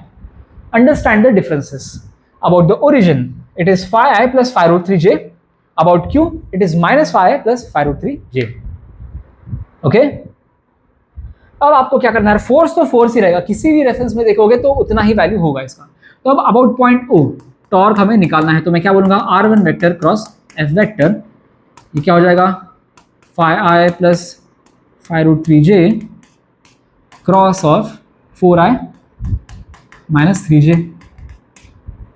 तो i क्रॉस i 0 हो जाएगा, i cross minus j minus के हो जाएगा, तो ये माइनस 15k हो गया, plus j cross i is again minus के, तो ये हो जाएगा माइनस 20√3k, ठीक है, एंड j क्रॉस j 0 हो जाएगा. तो इसका मतलब ये हो गया कि दिस इज माइनस 15 माइनस 20√3 के कैप, ठीक है, माइनस 15 माइनस 20√3, एक ये हो गया, और तो कोई ऑप्शन है ही नहीं अबाउट O, तो ठीक है, बट हम फिर भी अबाउट Q निकालने का हम प्रयास कर ही देते हैं फॉर बेटर प्रैक्टिस, ठीक है. अब आप बताइए अबाउट Q हमें अगर टॉर्क निकालना है, तो टॉर्क अबाउट Q हो जाएगा R2 vector cross F vector. R2 is minus 5i plus 5√3 j cross of F vector क्या है, F is 4i minus 3j, right. I cross i again 0, minus i cross minus j will be plus k, सो ये हो जाएगा 15k plus j cross i is again minus k, तो ये हो जाएगा minus 20√3k and j cross j 0, तो ये हो जाएगा 15 माइनस 20√3 के, 15 माइनस 20√3 के. सो इसका मतलब है कि option 1 has to be correct. बहुत इजी है यार क्वेश्चंस, मुश्किल नहीं है, कुछ भी नहीं है इसमें मुश्किल. परफेक्ट. शोन इन अगेन वो मीटर स्केल आ गया फिर से, देखिए ना 100 सेंटीमीटर 1 मीटर स्केल, मतलब मीटर स्केल ही है ये. अब इसमें देखिए लेकिन दो अलग अलग जगहों पे हमने रस्सी से बांधा हुआ है. अरे बट हम डरते थोड़ी यार. ठीक है. Shown in the figure is rigid and uniform 1 meter long rod AB held in horizontal position by 2 strings tied to its ends and attached to a ceiling. The rod is of mass m and has another weight of mass 2m hung at a distance of 75 cm from A. ठीक है. The tension in the string at point A is what? ठीक है. अब हमें ये tension T निकालना है। हमें और क्या दे रखा है कि mass of the rod is m, और वो कहाँ पे, मतलब फिर वेट कहाँ से लग रहा होगा बताइए, फ्रॉम द सेंटर ऑफ मास, और कितना लग रहा होगा, m times g, right. And हमने एक दूसरा एक जो मास है, इसका मास है 2m, हमने at x equal to 75 centimetre लगा रखा है, तो यहाँ पे फोर्स लगेगा 2mg, ठीक है। और एक कोई फोर्स है यार, चलो मान के चलिए इसको T2 बोल दीजिए, हमें ये निकालना नहीं है हमें। तो यही एक सबसे बड़ा हिंट है, अगर हमें टेंशन इन स्ट्रिंग ए निकालना है, हमें टेंशन इन स्ट्रिंग बी नहीं निकालना, तो हम क्या करेंगे भैया, हम अपने रेफरेंस को ये लगा देंगे, this is our reference, this right here is our reference. क्यों भैया, क्योंकि इसकी वजह से मतलब at this point torque due to T2 will be 0, तो हमें वो निकालने की जरूरत ही नहीं पड़ेगी, वो कट जाएगा, उसकी वजह से जो टॉर्क है वो कट जाएगा। Getting my point? सो यही होता है फंडा। अभी इसको हमने रेफरेंस मान लिया है, तो अब आप बताइए मुझे, अब ये जो टेंशन है इन द स्ट्रिंग ए और स्ट्रिंग एट ए, इसकी वजह से जो टॉर्क होगा वो कैसे लगेगा, R क्रॉस F, ये टॉर्क क्लॉकवाइज लगेगा, राइट। बी के रेफरेंस में ये टेंशन जो है eight this point clockwise torque create कर रहा है, तो आप बताइए ये लेंथ कितना है, 100 टाइम्स ये जो फोर्स है T, इसकी वजह से हो गया क्या, क्लॉकवाइज टॉर्क। एंड इन दो फोर्सेस की वजह से mg और 2mg, इनकी वजह से देखिए counter clockwise, so that means total clockwise torque has to be equal to total counter clockwise torque. अब ये बताइए mg की वजह से टॉर्क कितना हो जाएगा, mg टाइम्स ऑफ ये डिस्टेंस कितना है 50, दिस इज 50 सेंटीमीटर, तो ये हो जाएगा mg टाइम्स 50, 50 तो mg ऐसे लिख दो, प्लस अब ये 2mg, यहाँ पे ये डिस्टेंस कितना बताइए 100 और 75 के बीच में, ये हो गया 25 सेंटीमीटर, तो 25 times of 2mg, 25 times of 2mg, right, perfect. अब आप देखिए यहाँ पे 100t इज इक्वल टू ये हो गया 50 mg प्लस ये हो गया 50 mg, तो ये 100t will be equal to 100 mg, and यहां से t आ जाता है nothing but mg, t has to be equal to 1 mg, and as we can see it is the right answer. क्या मुश्किल है भैया, कुछ भी मुश्किल नहीं है इसमें, समझ आया आपको। यहाँ पे the best thing about this is कि हमें T2 का वैल्यू पता ही नहीं है, मतलब निकाल सकते हैं हम लोग, ऐसा नहीं कि नहीं निकाल सकते। अब ये आपने mg डाल दिया, mg ऊपर mg नीचे, 2mg नीचे, तो T2 में होना चाहिए 2mg ऊपर, सो दैट लीनियर इक्विलिब्रियम रहे, ट्रांसलेशनल इक्विलिब्रियम रहे। तो यहाँ से हम T2 is equal to 2mg भी निकाल सकते हैं, ये नहीं कह रहा कि नहीं निकाल सकते, बट हमें निकालने की जरूरत नहीं पड़ी। Getting my point? This is the beauty of using rotational equilibrium के फंडे। Okay, perfect. A force of 40 Newton acts on point B at the end of this L-shaped object as shown in the figure. The angle theta that will produce maximum moment of the force about point A is given by what?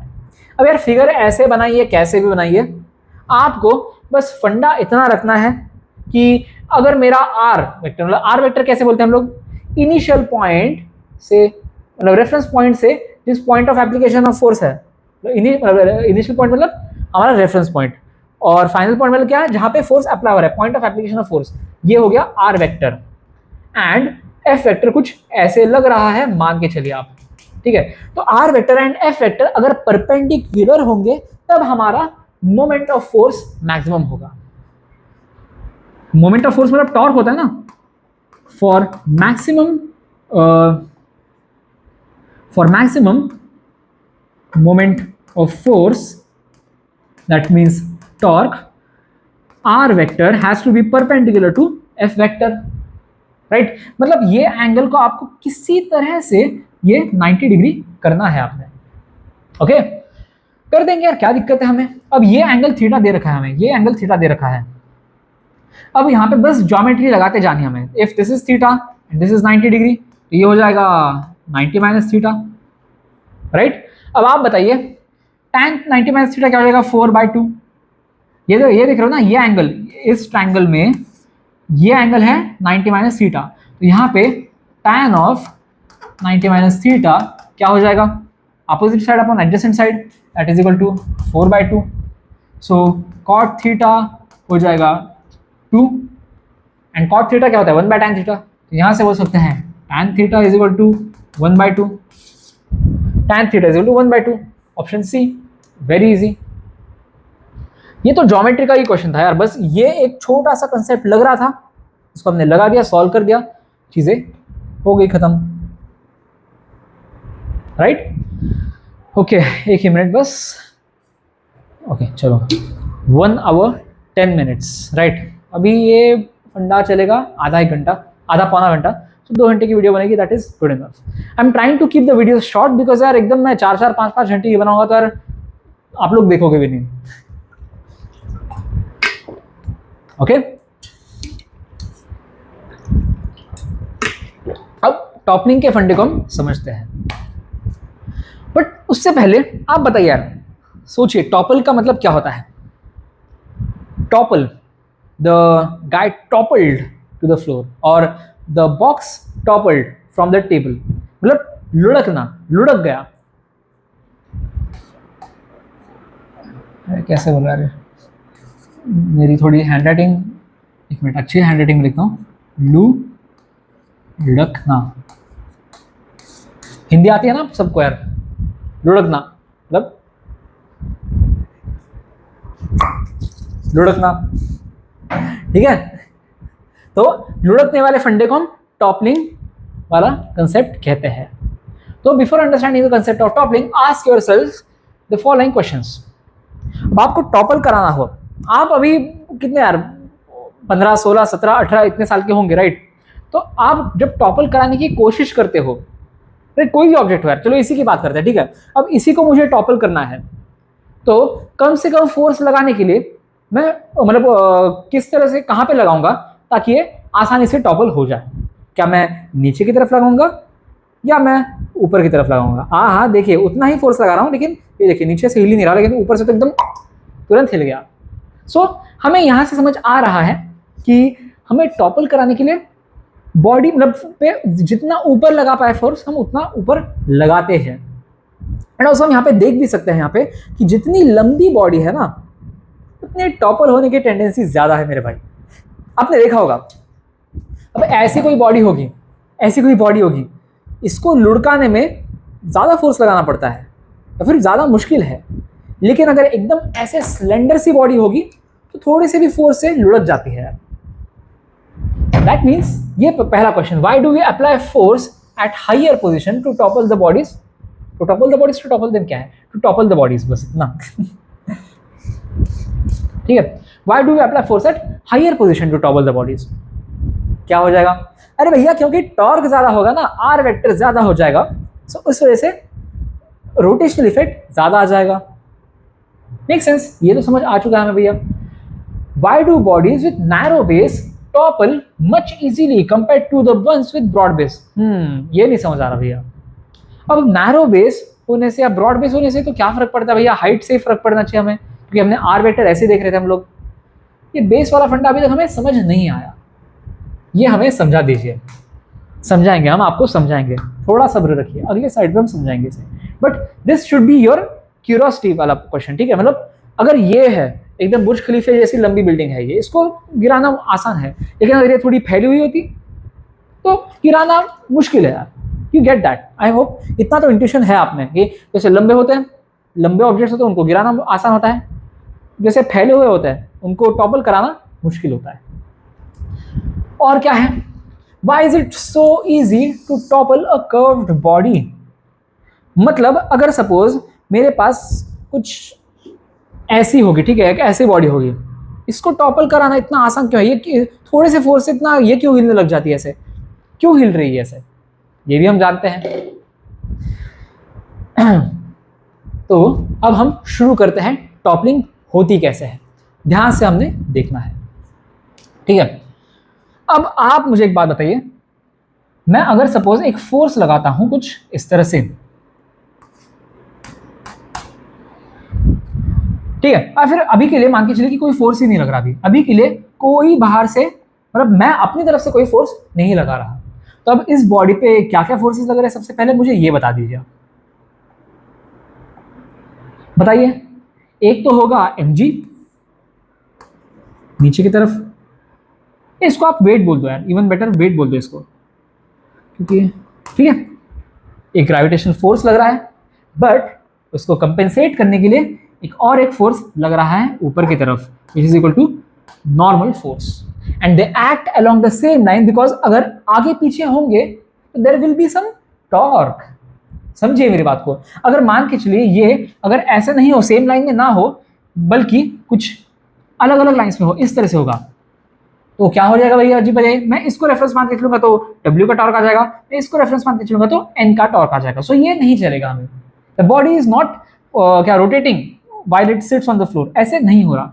सो इसका मतलब ये हो गया कि ये contradiction create हो रहा है, एंड इसको एक ही तरह से अवॉइड किया जा सकता है जब हम जो नॉर्मल फोर्स जो है वो exactly in the same line as weight उसमें रखे, ऐसे रखे तब, right, make sense right.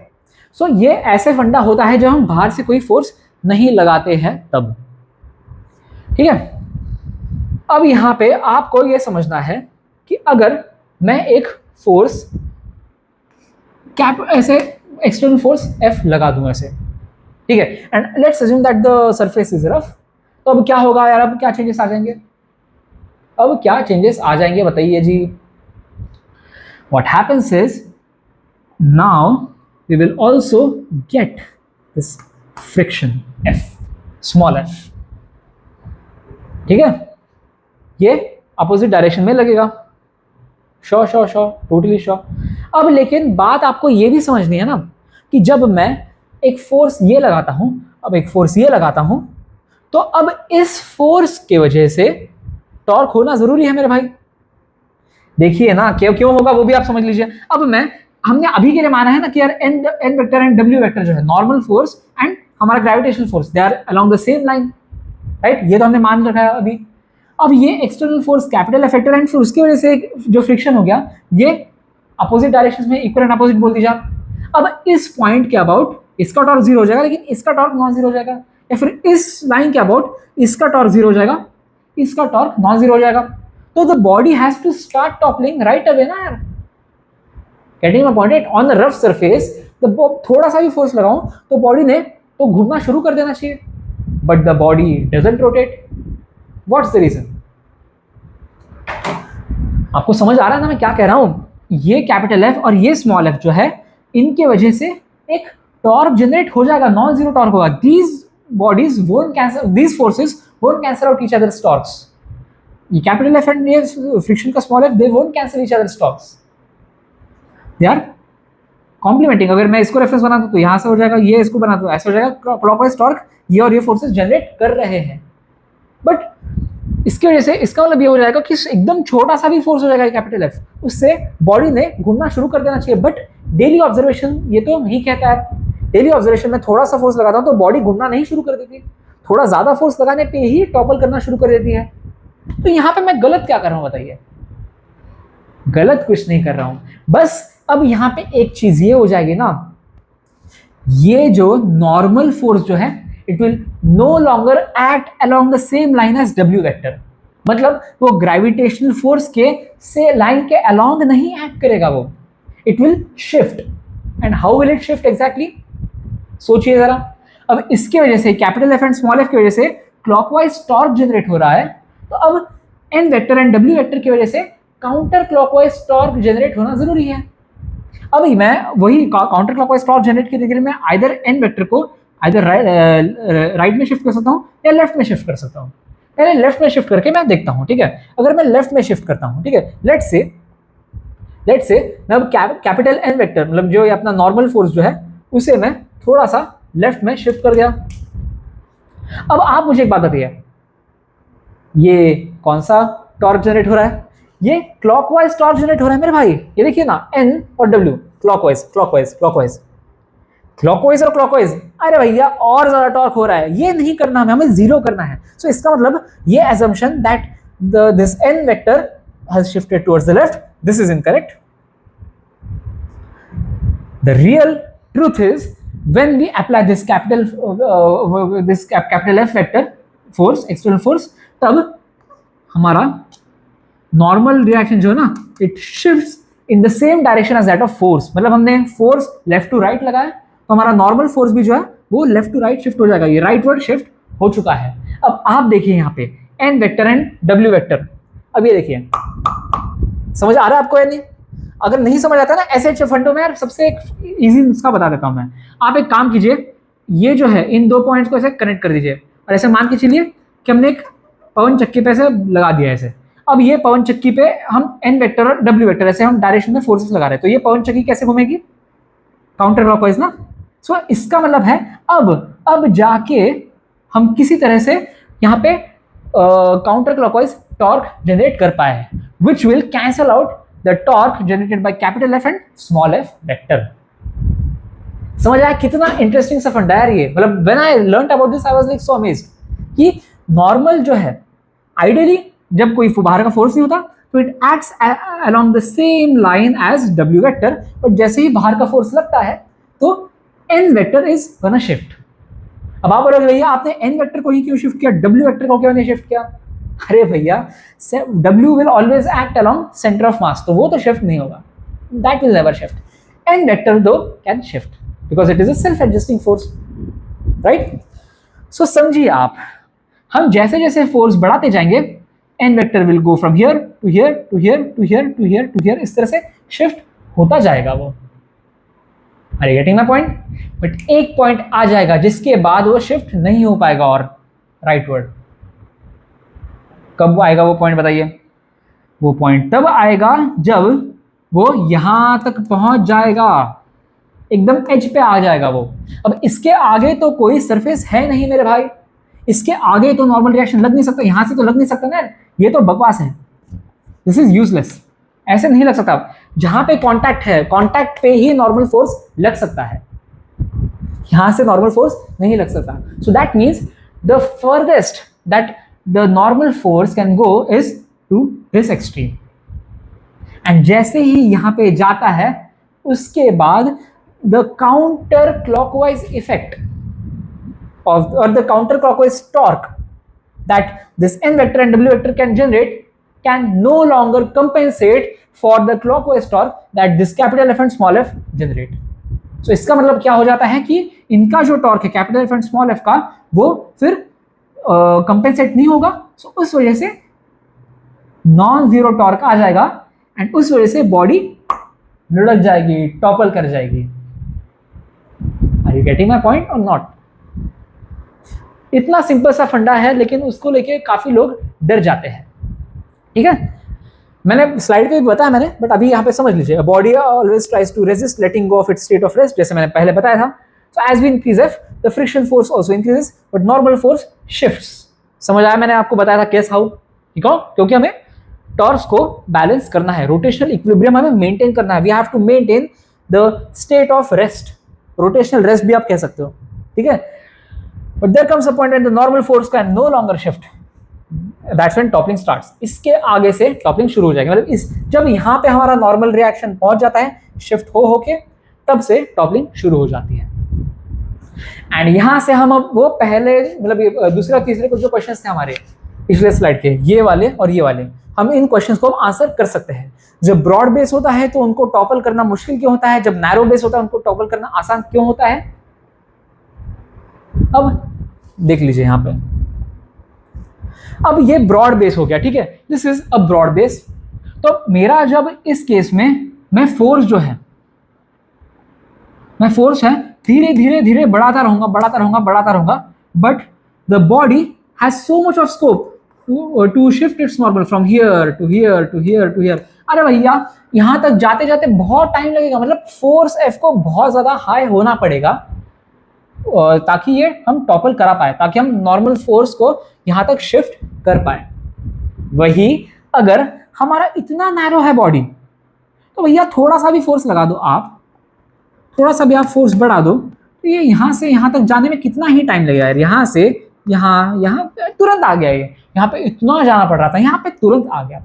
And that's why थोड़ा सा भी हमारा कैपिटल एफ फोर्स बढ़ गया तो ये नॉर्मल रिएक्शन यहां तक पहुंच जाता है, इसके वजह से बॉडी टॉपल कर जाती है, बिकॉज इसका जो काउंटर इसका जो एफ और स्मॉल एफ वेक्टर जो है, स्मॉल एफ मतलब पता नहीं फ्रिक्शन, कैपिटल एफ और स्मॉल एफ का जो क्लॉकवाइज टॉर्क जो है वो तुरंत इससे ज्यादा हो जाता है एंड द बॉडी टॉपर्स, यहाँ पे वो हो नहीं पाता।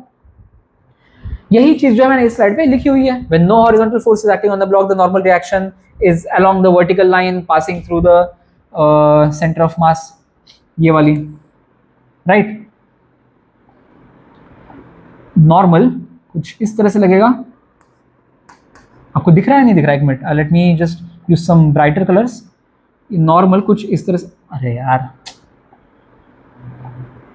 नॉर्मल कुछ इस तरह से होगा एंड W कुछ इस तरह से होगा। फिर जैसे जैसे हम हॉरिजॉन्टल फोर्स लगाते हैं ऐसे, ग्रीन में कर देता हूँ ये क्योंकि मेरे पास कलर्स कम है। अगर मैं हॉरिजॉन्टल फोर्स ऐसे कर देता हूँ तो ये जो नॉर्मल है वो धीरे धीरे धीरे ऐसे यहाँ पे शिफ्ट होते जाता है। फिर N cannot go beyond this edge of the block, and जैसे यहाँ पे आ जाता है यहाँ से टॉपलिंग स्टार्ट्स। इतना सिंपल सा फंडा है। एंड फिर मोस्ट ऑफ द केसेस में आपको क्या पूछा जाता है, at what point has the toppling started और the body is just about to topple, तो फोर्सेस क्या है या डिस्टेंस क्या है, ऐसे ऐसे चीजें पूछी जाती है। मतलब आपको एक एक्सट्रीम एंड की ही बातें आपसे करी जाती है, तो आप वो आराम से निकाल सकते हो। Make sense? अब वही है कि टॉपलिंग कर्व्ड सरफेस की बॉडीज, अब इस ऐसे कर्व्ड सरफेस होंगे तो कर्व्ड सरफेस के बॉडीज को एकदम तुरंत टॉपल क्यों कर सकते हैं हम लोग यार? अरे भैया क्योंकि इनका बेस ही तो नहीं है। एक base is literally just a single point. थोड़ा सा भी मैं अगर यहाँ पे शिफ्ट कर दूं, फोर्स ऐसे लगा दूं मैं, तो अब क्या हो जाएगा भैया जी बताइए? अब n यहाँ पे शिफ्ट हो गया and n is no longer in contact with the body, तो इसके ऊपर तो थोड़ा सा अगर तुच्छ भी फोर्स लगा दूं, एकदम छोटा सा भी, एकदम इन्फिनिटेसिमली स्मॉल, तो भी ये टॉपल करना शुरू कर देगी, because the point of contact जो है वो एकदम छोटा सा है। The area of contact is very small. समझाएगा? For curved surface, for curved basis bodies, और फिर for bodies with curved basis,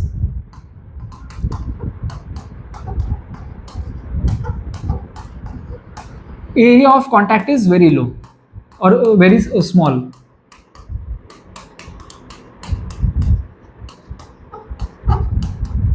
Thus, even with small force, body topples। और इसको मैं कोट अनकोट में लिख रहा हूं, मैं कोट अनकोट टॉपल्स। अब भैया ऐसे ऐसे क्यों लिखा है? कोट अनकोट में टॉपल्स क्यों लिखा है? अरे क्योंकि ना इस केस में फिर टॉपल का फंडा ही नहीं बनता, इस टॉपल नामक चीज का कोई सेंस ही नहीं बनता, क्योंकि थोड़ा सा भी फोर्स लगाओगे तो टॉपल ही हो रहा है। तो इस केस में ना जब बॉडीज के बेसिस जब कर्ड होते हैं तो we no longer call it topple, but rather we tend to call it what? Roll, और better word is the body roles.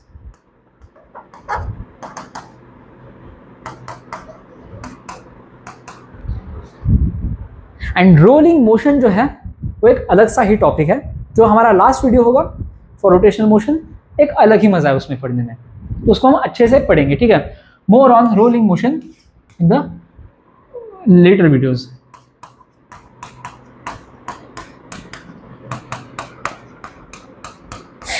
But foundation यही है इसका, टॉपलिंग वाला ही फाउंडेशन इसमें लगता है। जो ये भी है ना, मैं इसको अगले संडे तक मैं दे दूंगा रोलिंग मोशन वाला फंडा। उससे पहले एक एंगुलर मोमेंटम वाला वीडियो आएगा एंड देखते हैं हो जाएगा यार। मतलब 7 दिनों में ये पूरा चैप्टर खत्म करना है मुझे, राइट? आई नो थोड़ा सा टाइम कंस्ट्रेंट है अपने पास, बट यार आई फील कि मैं मेंस से पहले तक तो बस 11th का ही सिलेबस कवर करा पाऊंगा, because I also have some other commitments, right? तो 11th तक का भी सही है ना? Mechanical properties, fluid dynamics, thermodynamics, waves, ठीक है, हो जाएगा, करते हैं आराम से हम लोग।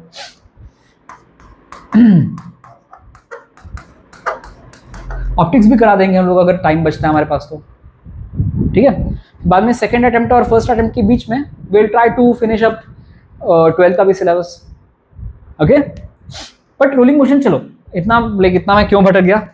What I was trying to say is कि रोलिंग मोशन वाली चीज हम नेक्स्ट संडे तक उसका वीडियो ला देंगे आपके लिए, ठीक है, नेक्स्ट संडे या next Monday, okay, perfect. A uniform cylinder of mass m and radius r is to be pulled over a step of height a, where a is less than capital R, by applying a force F at its center O, perpendicular to the plane through the axis of the cylinder on the edge of the step. The minimum value of force F required is what? Question समझिए यहाँ पे क्या हो रहा है। हमारे पास एक ऐसे एक स्टेप है, this is a step, and step को जस्ट लग के यहाँ पे हमने एक सिलेंडर रखा हुआ है जिसका मास है m एंड रेडियस है r। मतलब सिलेंडर का क्रॉस सेक्शन दिख रहा है हमें, ऐसे रखा हुआ है सिलेंडर, ऐसे मान लीजिए आप, ऐसे रखा हुआ है हमने सिलेंडर इस तरह से, ठीक है। अब हमें क्या करना है यार कि we have to apply some force F so that the body rotates about this point, इसको क्या बोलूं मैं, P, इस पॉइंट P के अबाउट हमारे बॉडी को रोटेट करवाना है, हमें करा देंगे यार हम लोग। पहले देखता यार मेरी रिकॉर्डिंग हो रही है, हाँ चलो हो रही है, because I get really scared यार, मैंने बताया था ना आपको एक्सपीरियंस मेरा रिकॉर्डिंग ही बंद हो गई थी, मैं 1.5 घंटे 2 घंटे तक बोलता गया मैं। Okay, the minimum value of force F, ताकि ये यहाँ पे से इस पॉइंट के अबाउट रोटेट हो पाए, तो minimum value of force F क्या होनी चाहिए, ठीक है यार। क्या कर सकते हैं हम लोग, सबसे पहले बताइए फोर्सेस कहाँ कहाँ लगेंगे।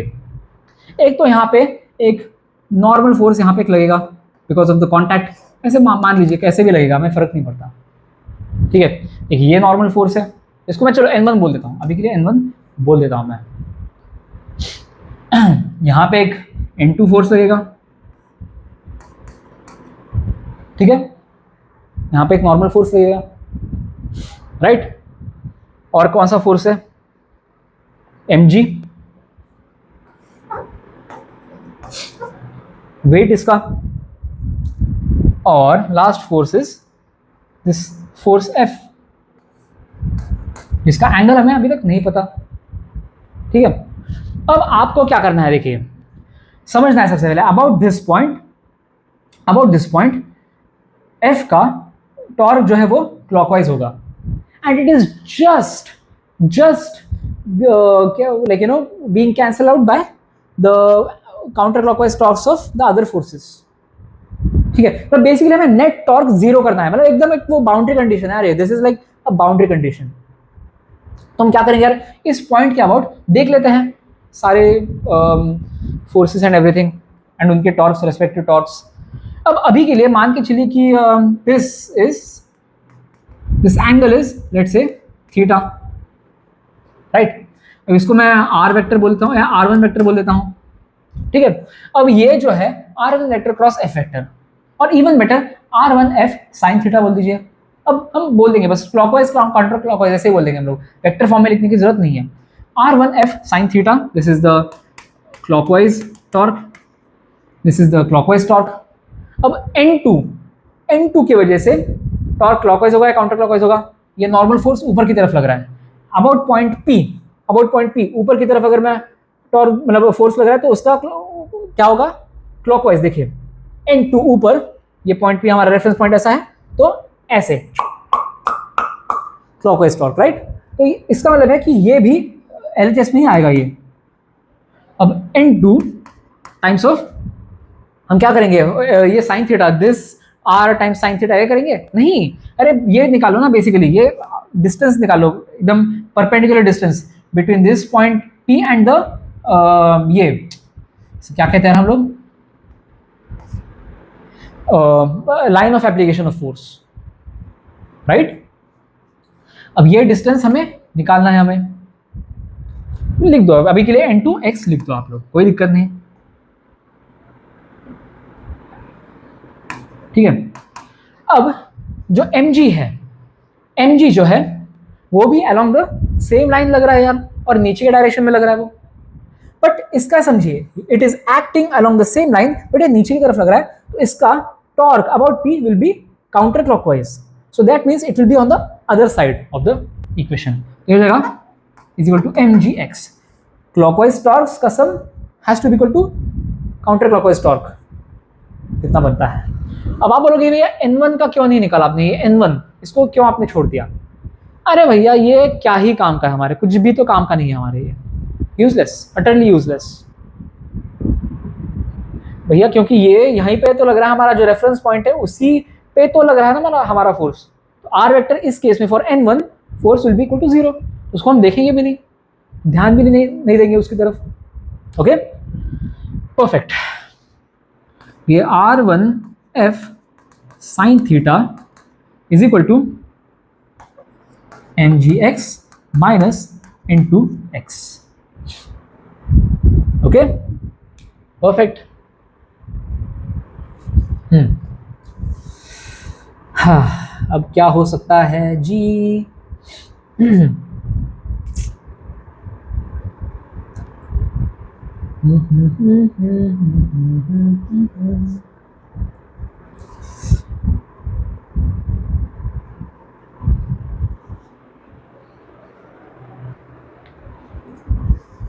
तो अब यहाँ पे एक बात ये समझ लीजिए कि जब बॉडी क्या हो रहा है, जब ये क्या बोलते हैं यहाँ पे at about point P rotate करना शुरू कर देगी, तो what is happening basically, it is losing contact with this point. Make sense? It is losing contact with this point, and अगर वो कॉन्टैक्ट लूज कर रहा है तो obviously n2 has to be equal to 0। Make sense right? तो when it starts rotating,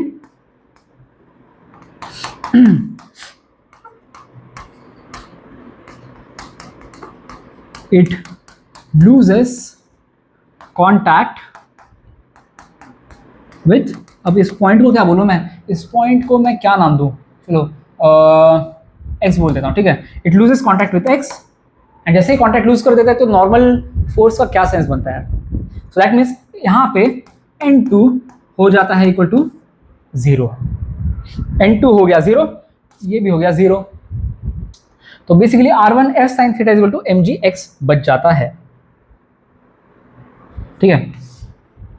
r1 और r1 क्या है बताइए, सबसे पहले r1 बताइए, ये r1 वेक्टर का मैग्नीट्यूड क्या है, कैपिटल R। क्या r1 बार बार क्यों ही लिख रहे हो सर, सीधा कैपिटल R लिख दो आप, ठीक है।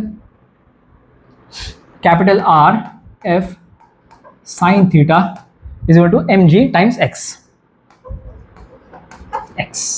अब ये x हम कैसे निकाल सकते हैं भैया जी? आराम से निकाल सकते हैं हम लोग पाइथागोरस थ्योरम से, देख लीजिए, ठीक है। अब ये है ट्रायंगल, ये कुछ इस तरह से है, ये कैपिटल R है, एंड ये है स्मॉल ए, एंड ये O से लेके एकदम नीचे वाले पॉइंट तक का डिस्टेंस क्या है, ये OX का लेंथ क्या है R, तो R माइनस A, ये कुछ ये ऐसे हो जाएगा, मतलब let me show it to you once again. अगर मैं इसकी बात करूंगा, ये ट्रायंगल की मैं बात कर रहा हूं मैं, तो ये है A, ये पूरा है R, ये A ये R, तो जितना छोटा सा बचता है ये हो जाता है R माइनस A, ये है R। तो इसका मतलब ये x कैसे निकालेंगे हम लोग यार, x is equal to under root of R square minus of R minus A square, तो यहां से x आ जाता है under root of R square minus of R minus A square, right. हाँ अब इसी चीज को यहां पे यूज कर लो। अब f sine theta is equal to mg, अब अंडर ये x is under root of R square minus R minus A square, अपन R यहाँ पे, ये अपन R यहाँ पे ले जाओ, तो ये क्या हो जाएगा basically 1 minus of R minus A by R square, कुछ ऐसे हो जाएगा। f sine theta is equal to mg under root of 1 minus R minus A by R square, right. और ये बस थीटा बचा हुआ है ये, ठीक है। तो इसको आप, अरे यार, ये इंटू 1 बाय साइन थीटा कर दो, f is equal to mg under root of 1 minus R minus A by R का square times of 1 by sine theta हो जाता है। अब आप मुझे एक बात बताइए, इन्होंने क्या बोला है, इनको चाहिए the minimum force of f, मतलब f min। अब आप मुझे एक बात बताइए, m कांस्टेंट है, g कांस्टेंट है, कैपिटल R कांस्टेंट है, a कांस्टेंट है, यहाँ पे क्या चेंज हो सकता है, बस थीटा चेंज हो सकता है। तो बेसिकली अगर मुझे f को मिनिमम रखना है तो साइन थीटा को मैक्सिमम रखना पड़ेगा, F min when sin theta is max, that is equal to 1. So sin theta को आपने बस 1 डालना है. So that means F min simply हो जाता है जब 1 बाय साइन थीटा को 1 बोल दो, एंड ये F min हो जाता है mg under root of 1 minus r minus a by r square, and that means option 1 has to be correct. I think मैंने एक और एक स्लाइड छोड़ी थी इस चीज़ के लिए, बट देखते हैं. हाँ, नहीं छोड़ी थी मैंने, बिकॉज मुझे पता था कि एक स्लाइड में ये सॉल्व हो जाएगा. I think this is the last question, and ये है tangy question. Hashtag tangy. Tangy का क्या मतलब है?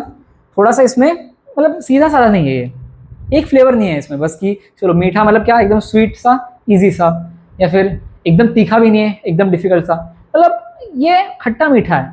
देख के लगेगा हमें यार कि इतना आसान है, बट बाद में पता चलता है कि there is more to it than meets the eye. कुछ तो है इसमें इंटरेस्टिंग. देखते हैं क्या इंटरेस्टिंग है. Consider a uniform cubical box of side A on a rough floor that is to be moved by applying minimum possible force F at a point B above its center of mass. See figure. If the coefficient of friction is mu is equal to 0.4, then the maximum possible value of 100 into B by A for a box not to topple before moving is what? मतलब इन्होंने ऐसे बोला है कि we have this rough surface, ठीक है, इसके ऊपर हम ऐसे बॉडी को रख रहे हैं, एंड इसका सेंटर ऑफ मास तो वही है यार, इस लेवल पे है, and we are applying some force, capital F लिखा है क्या कोई फोर्स? हाँ, ये capital F at a distance of what? At a distance at a point B about it centre of mass. मतलब ये जो पॉइंट बी है हमारा, जहाँ पे फोर्स लग रहा है, ये this is at a distance of b, small b. Sorry, point b नहीं है, it is at a height of b from the center of mass. इतने height b पे हमारा force F लग रहा है, is what this sentence means. ठीक है, समझ आया आपको?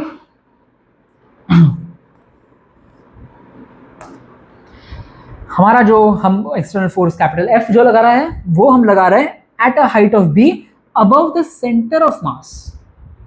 Okay, perfect, cool. अब हम क्या कह रहे हैं? The maximum possible value of 100 B by for the box not to topple. अगर हम टॉपल नहीं कराना चाहते उसे, तो हम क्या करते हैं यार? हम लोग बाउंड्री कंडीशन हम लोग कंसिडर करते हैं कि हमारा नॉर्मल जो है वो कुछ ऐसे लगेगा, right? Normal is acting like this. और क्या है भैया जी? Friction will act like this, ठीक है. और क्या है? वेट है हमारा, W will act like this, ठीक है. और कौन से सारे हो गए ना फोर्सेस? नॉर्मल फोर्स एकदम एच पे, फ्रिक्शन फोर्स जस्ट लाइक होता है हमारा parallel to the surface, mg ऐसे लगेगा, एंड कैपिटल एक्सटर्नल फोर्स है कैपिटल F, वो ऐसे लगेगा at a height of b above the centre of mass. But b above the centre of mass है, तो इस पॉइंट से कितने हाइट पे होगा ये? If the length of the cube is equal to a, then the height of the center of mass from the base will be half of a, that is equal to a by 2.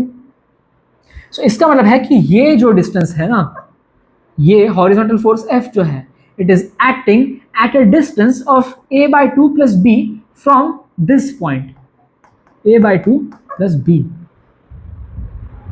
right? And since we are talking about boundary condition की एकदम topple, मतलब just इसके बाद topple होगा, मतलब F थोड़ा सा इससे ज्यादा बढ़ेगा तो टॉपल होना शुरू हो जाएगा. सो इसका मतलब कि we are talking about the boundary condition, ठीक है. सो अब हम बोलेंगे कि यहाँ पे टॉपल नहीं हो रहा, सो एग्जैक्ट यहाँ पे क्या हो जाएगा? ये क्लॉकवाइज टॉर्क है और एंटी क्लॉकवाइज टॉर्क है, वो बैलेंस आउट हो जाएंगे.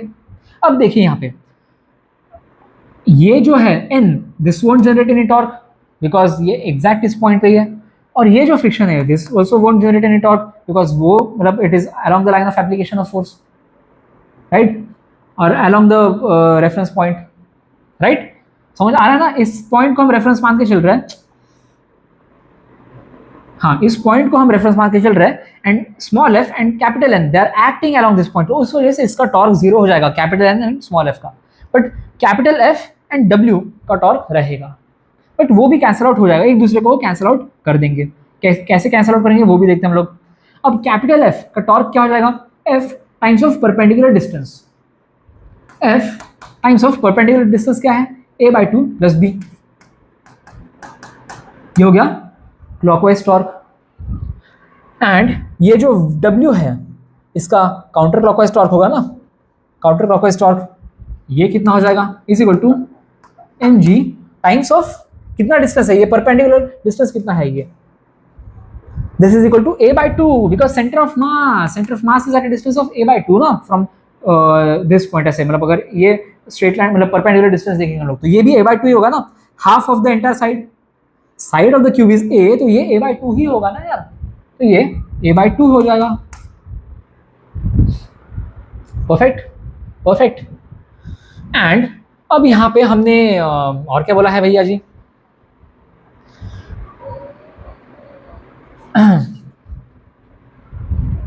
ये देखिए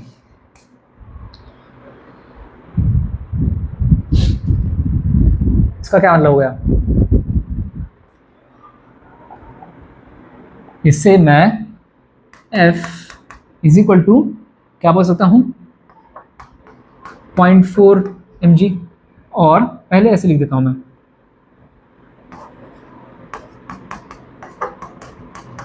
ये कर सकता हूं या नहीं कर सकता हूं,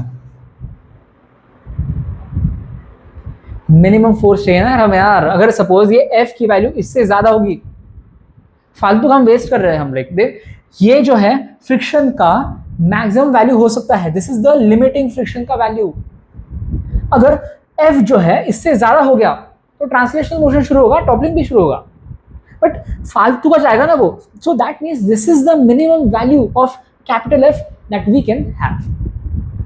समझ आया आपको या नहीं आया आपको, ठीक है, ये हो गया कैपिटल F का मिनिमम वैल्यू, तो हम ये इसमें डाल देंगे हम लोग, तो दैट डाल दो फिर 0.4 mg times of a by two plus B is equal to mg times a by two, right, mg को काट डालो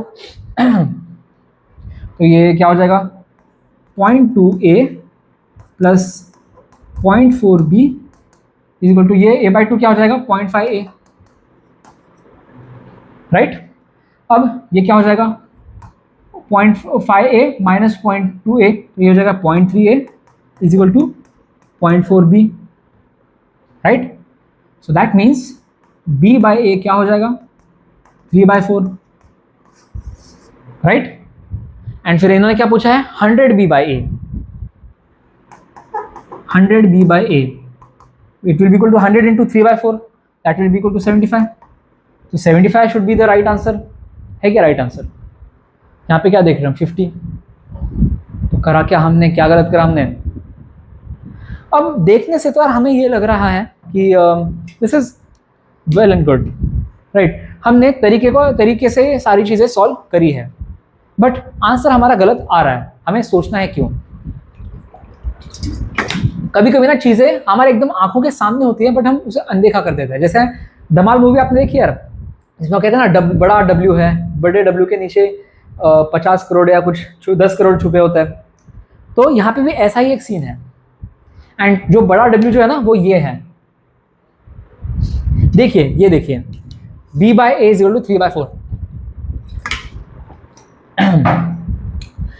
अगर मैं ये करता हूं b by a is equal to 3/4 से b is equal to 3a/4 कर देता हूं, b is equal to 3a/4 कर देता हूं, तो क्या हो रहा है देखिए, मैं ये इंप्लाई कर रहा हूं यहां से दैट हमारा point of application of force is at a height of 3a/4 from the above the centre of मास। इसका क्या मतलब हो गया बताइए, इसका मतलब ये हो गया कि मैक्सिमम हाइट, मतलब जैसे देखिए हमारा जो क्यूब जो है वो एट हाइट ऑफ a/2 ही खत्म हो जाएगा, लेकिन हम यहाँ पे बोल रहे हैं कि फोर्स भैया उसके भी ऊपर लग रहा है 3a/4, 3a/4 is greater than a/2, इतना तो पता है ना आपको, a/2 is 0.5a, 3a/4 is 0.75। तो हम ये जब कहते हैं, so we are mistakenly saying that हमारा जो फोर्स जो है वो ऊपर की तरफ हवा में लग रहा है, जो कि कतई संभव ही नहीं है ना यार। हमारा जो मतलब जो मैक्सिमम जितना हम ऊपर जा सकते हैं, मैक्सिमम टॉर्क जनरेट करने के लिए, मिनिमम फोर्स से मैक्सिमम टॉर्क जनरेट करने के लिए हम जितना ऊपर जा सकते हैं वो बस यही है। फोर्स जो है इसके ऊपर नहीं जा सकता, नहीं जा सकता, नहीं जा सकता। सो ये गलत है, ये गलत है, ये गलत है, एंड दैट मीन्स ये भी गलत है। सो इसका मतलब ये हो गया, मैं लिख देता हूं अगले साइड पे, मैं लिख देता हूं मैं, B is equal to 3a/4 is just not possible because we can't apply force in air. Maximum B value has to be a/2, right? So that means B by A has to be equal to 1/2. Maximum torque in minimum force generate के लिए B by A is equal to 1/2 यही हो सकता है, and that means 100 B by A is equal to 100 into 1/2, that is equal to 50, and that's why, my dear friends, 50 is the right answer. मतलब देखिए इसमें ना यही चीज होती है कि हम मैथमेटिक्स यूज करते हैं, that is well and good, but you have to learn to carry your brains as well. Brains मतलब व्हाट आई मीन इज कि योर विट्स, कि मतलब जैसे ये होता है ना कुछ आंखों के सामने जो कॉमन सेंस वाली जो चीजें दिखती है, मतलब आपने वो भी अपने साथ कैरी करना है। ये नहीं कह रहे चलो ये आंसर आ गया डाल दो, खत्म कर दो, 75 लिख के जय माता दी आगे बढ़ो, नहीं, क्रॉस चेक करना है कि ये जो आंसर हमारा निकलता है B is equal to 3a/4, does it even make sense कि हम यहाँ पे B is equal to 3a/4 कह रहे हैं, मतलब हम कह रहे हैं कि सेंटर ऑफ मास के ऊपर 3a/4 डिस्टेंस पे हाँ फोर्स लगाओ, जो कि संभव ही नहीं है भैया। तो ये गलत हो चुका है। मैक्सिमम जितना हम ऊपर जा सकते हैं वो बस a/2 है, B की मैक्सिमम वैल्यू बस a/2 ही हो सकती है, and that's why B by A has to be 1/2. So 100 B by A has to be 100 into 1/2, that is equal to 50. Right answer. Okay cool, हमने बहुत सारे क्वेश्चंस कर लिया। अब इसके बाद आएगा एंगुलर मोमेंटम का फंडा, which is one of the most critical parts of this chapter. उसको तो यार बिल्कुल इग्नोर मत कीजिए, अगर ये पार्ट भी आपने इग्नोर करा तो वो भी सही नहीं है वैसे, बट थोड़ा बहुत इसमें थोड़ा आप लूज पड़ गए तो भी ठीक है। बट एंगुलर मोमेंटम पे ना इतने ज्यादा क्वेश्चन आते हैं ना, मैं क्या ही बताऊं यार, इतने ज्यादा क्वेश्चन आते हैं, इतने ज्यादा क्वेश्चन आते हैं, क्या ही बताऊं कि कितने ज्यादा क्वेश्चन आते हैं। कोई मूवी थी यार, मुझे याद नहीं आ रही है, इस मूवी का ये डायलॉग है। Anyway, I am not gonna waste your time on that. Alright, that said, I thank you all for being extremely sincere and extremely disciplined, and I hope to see you soon in the next lecture.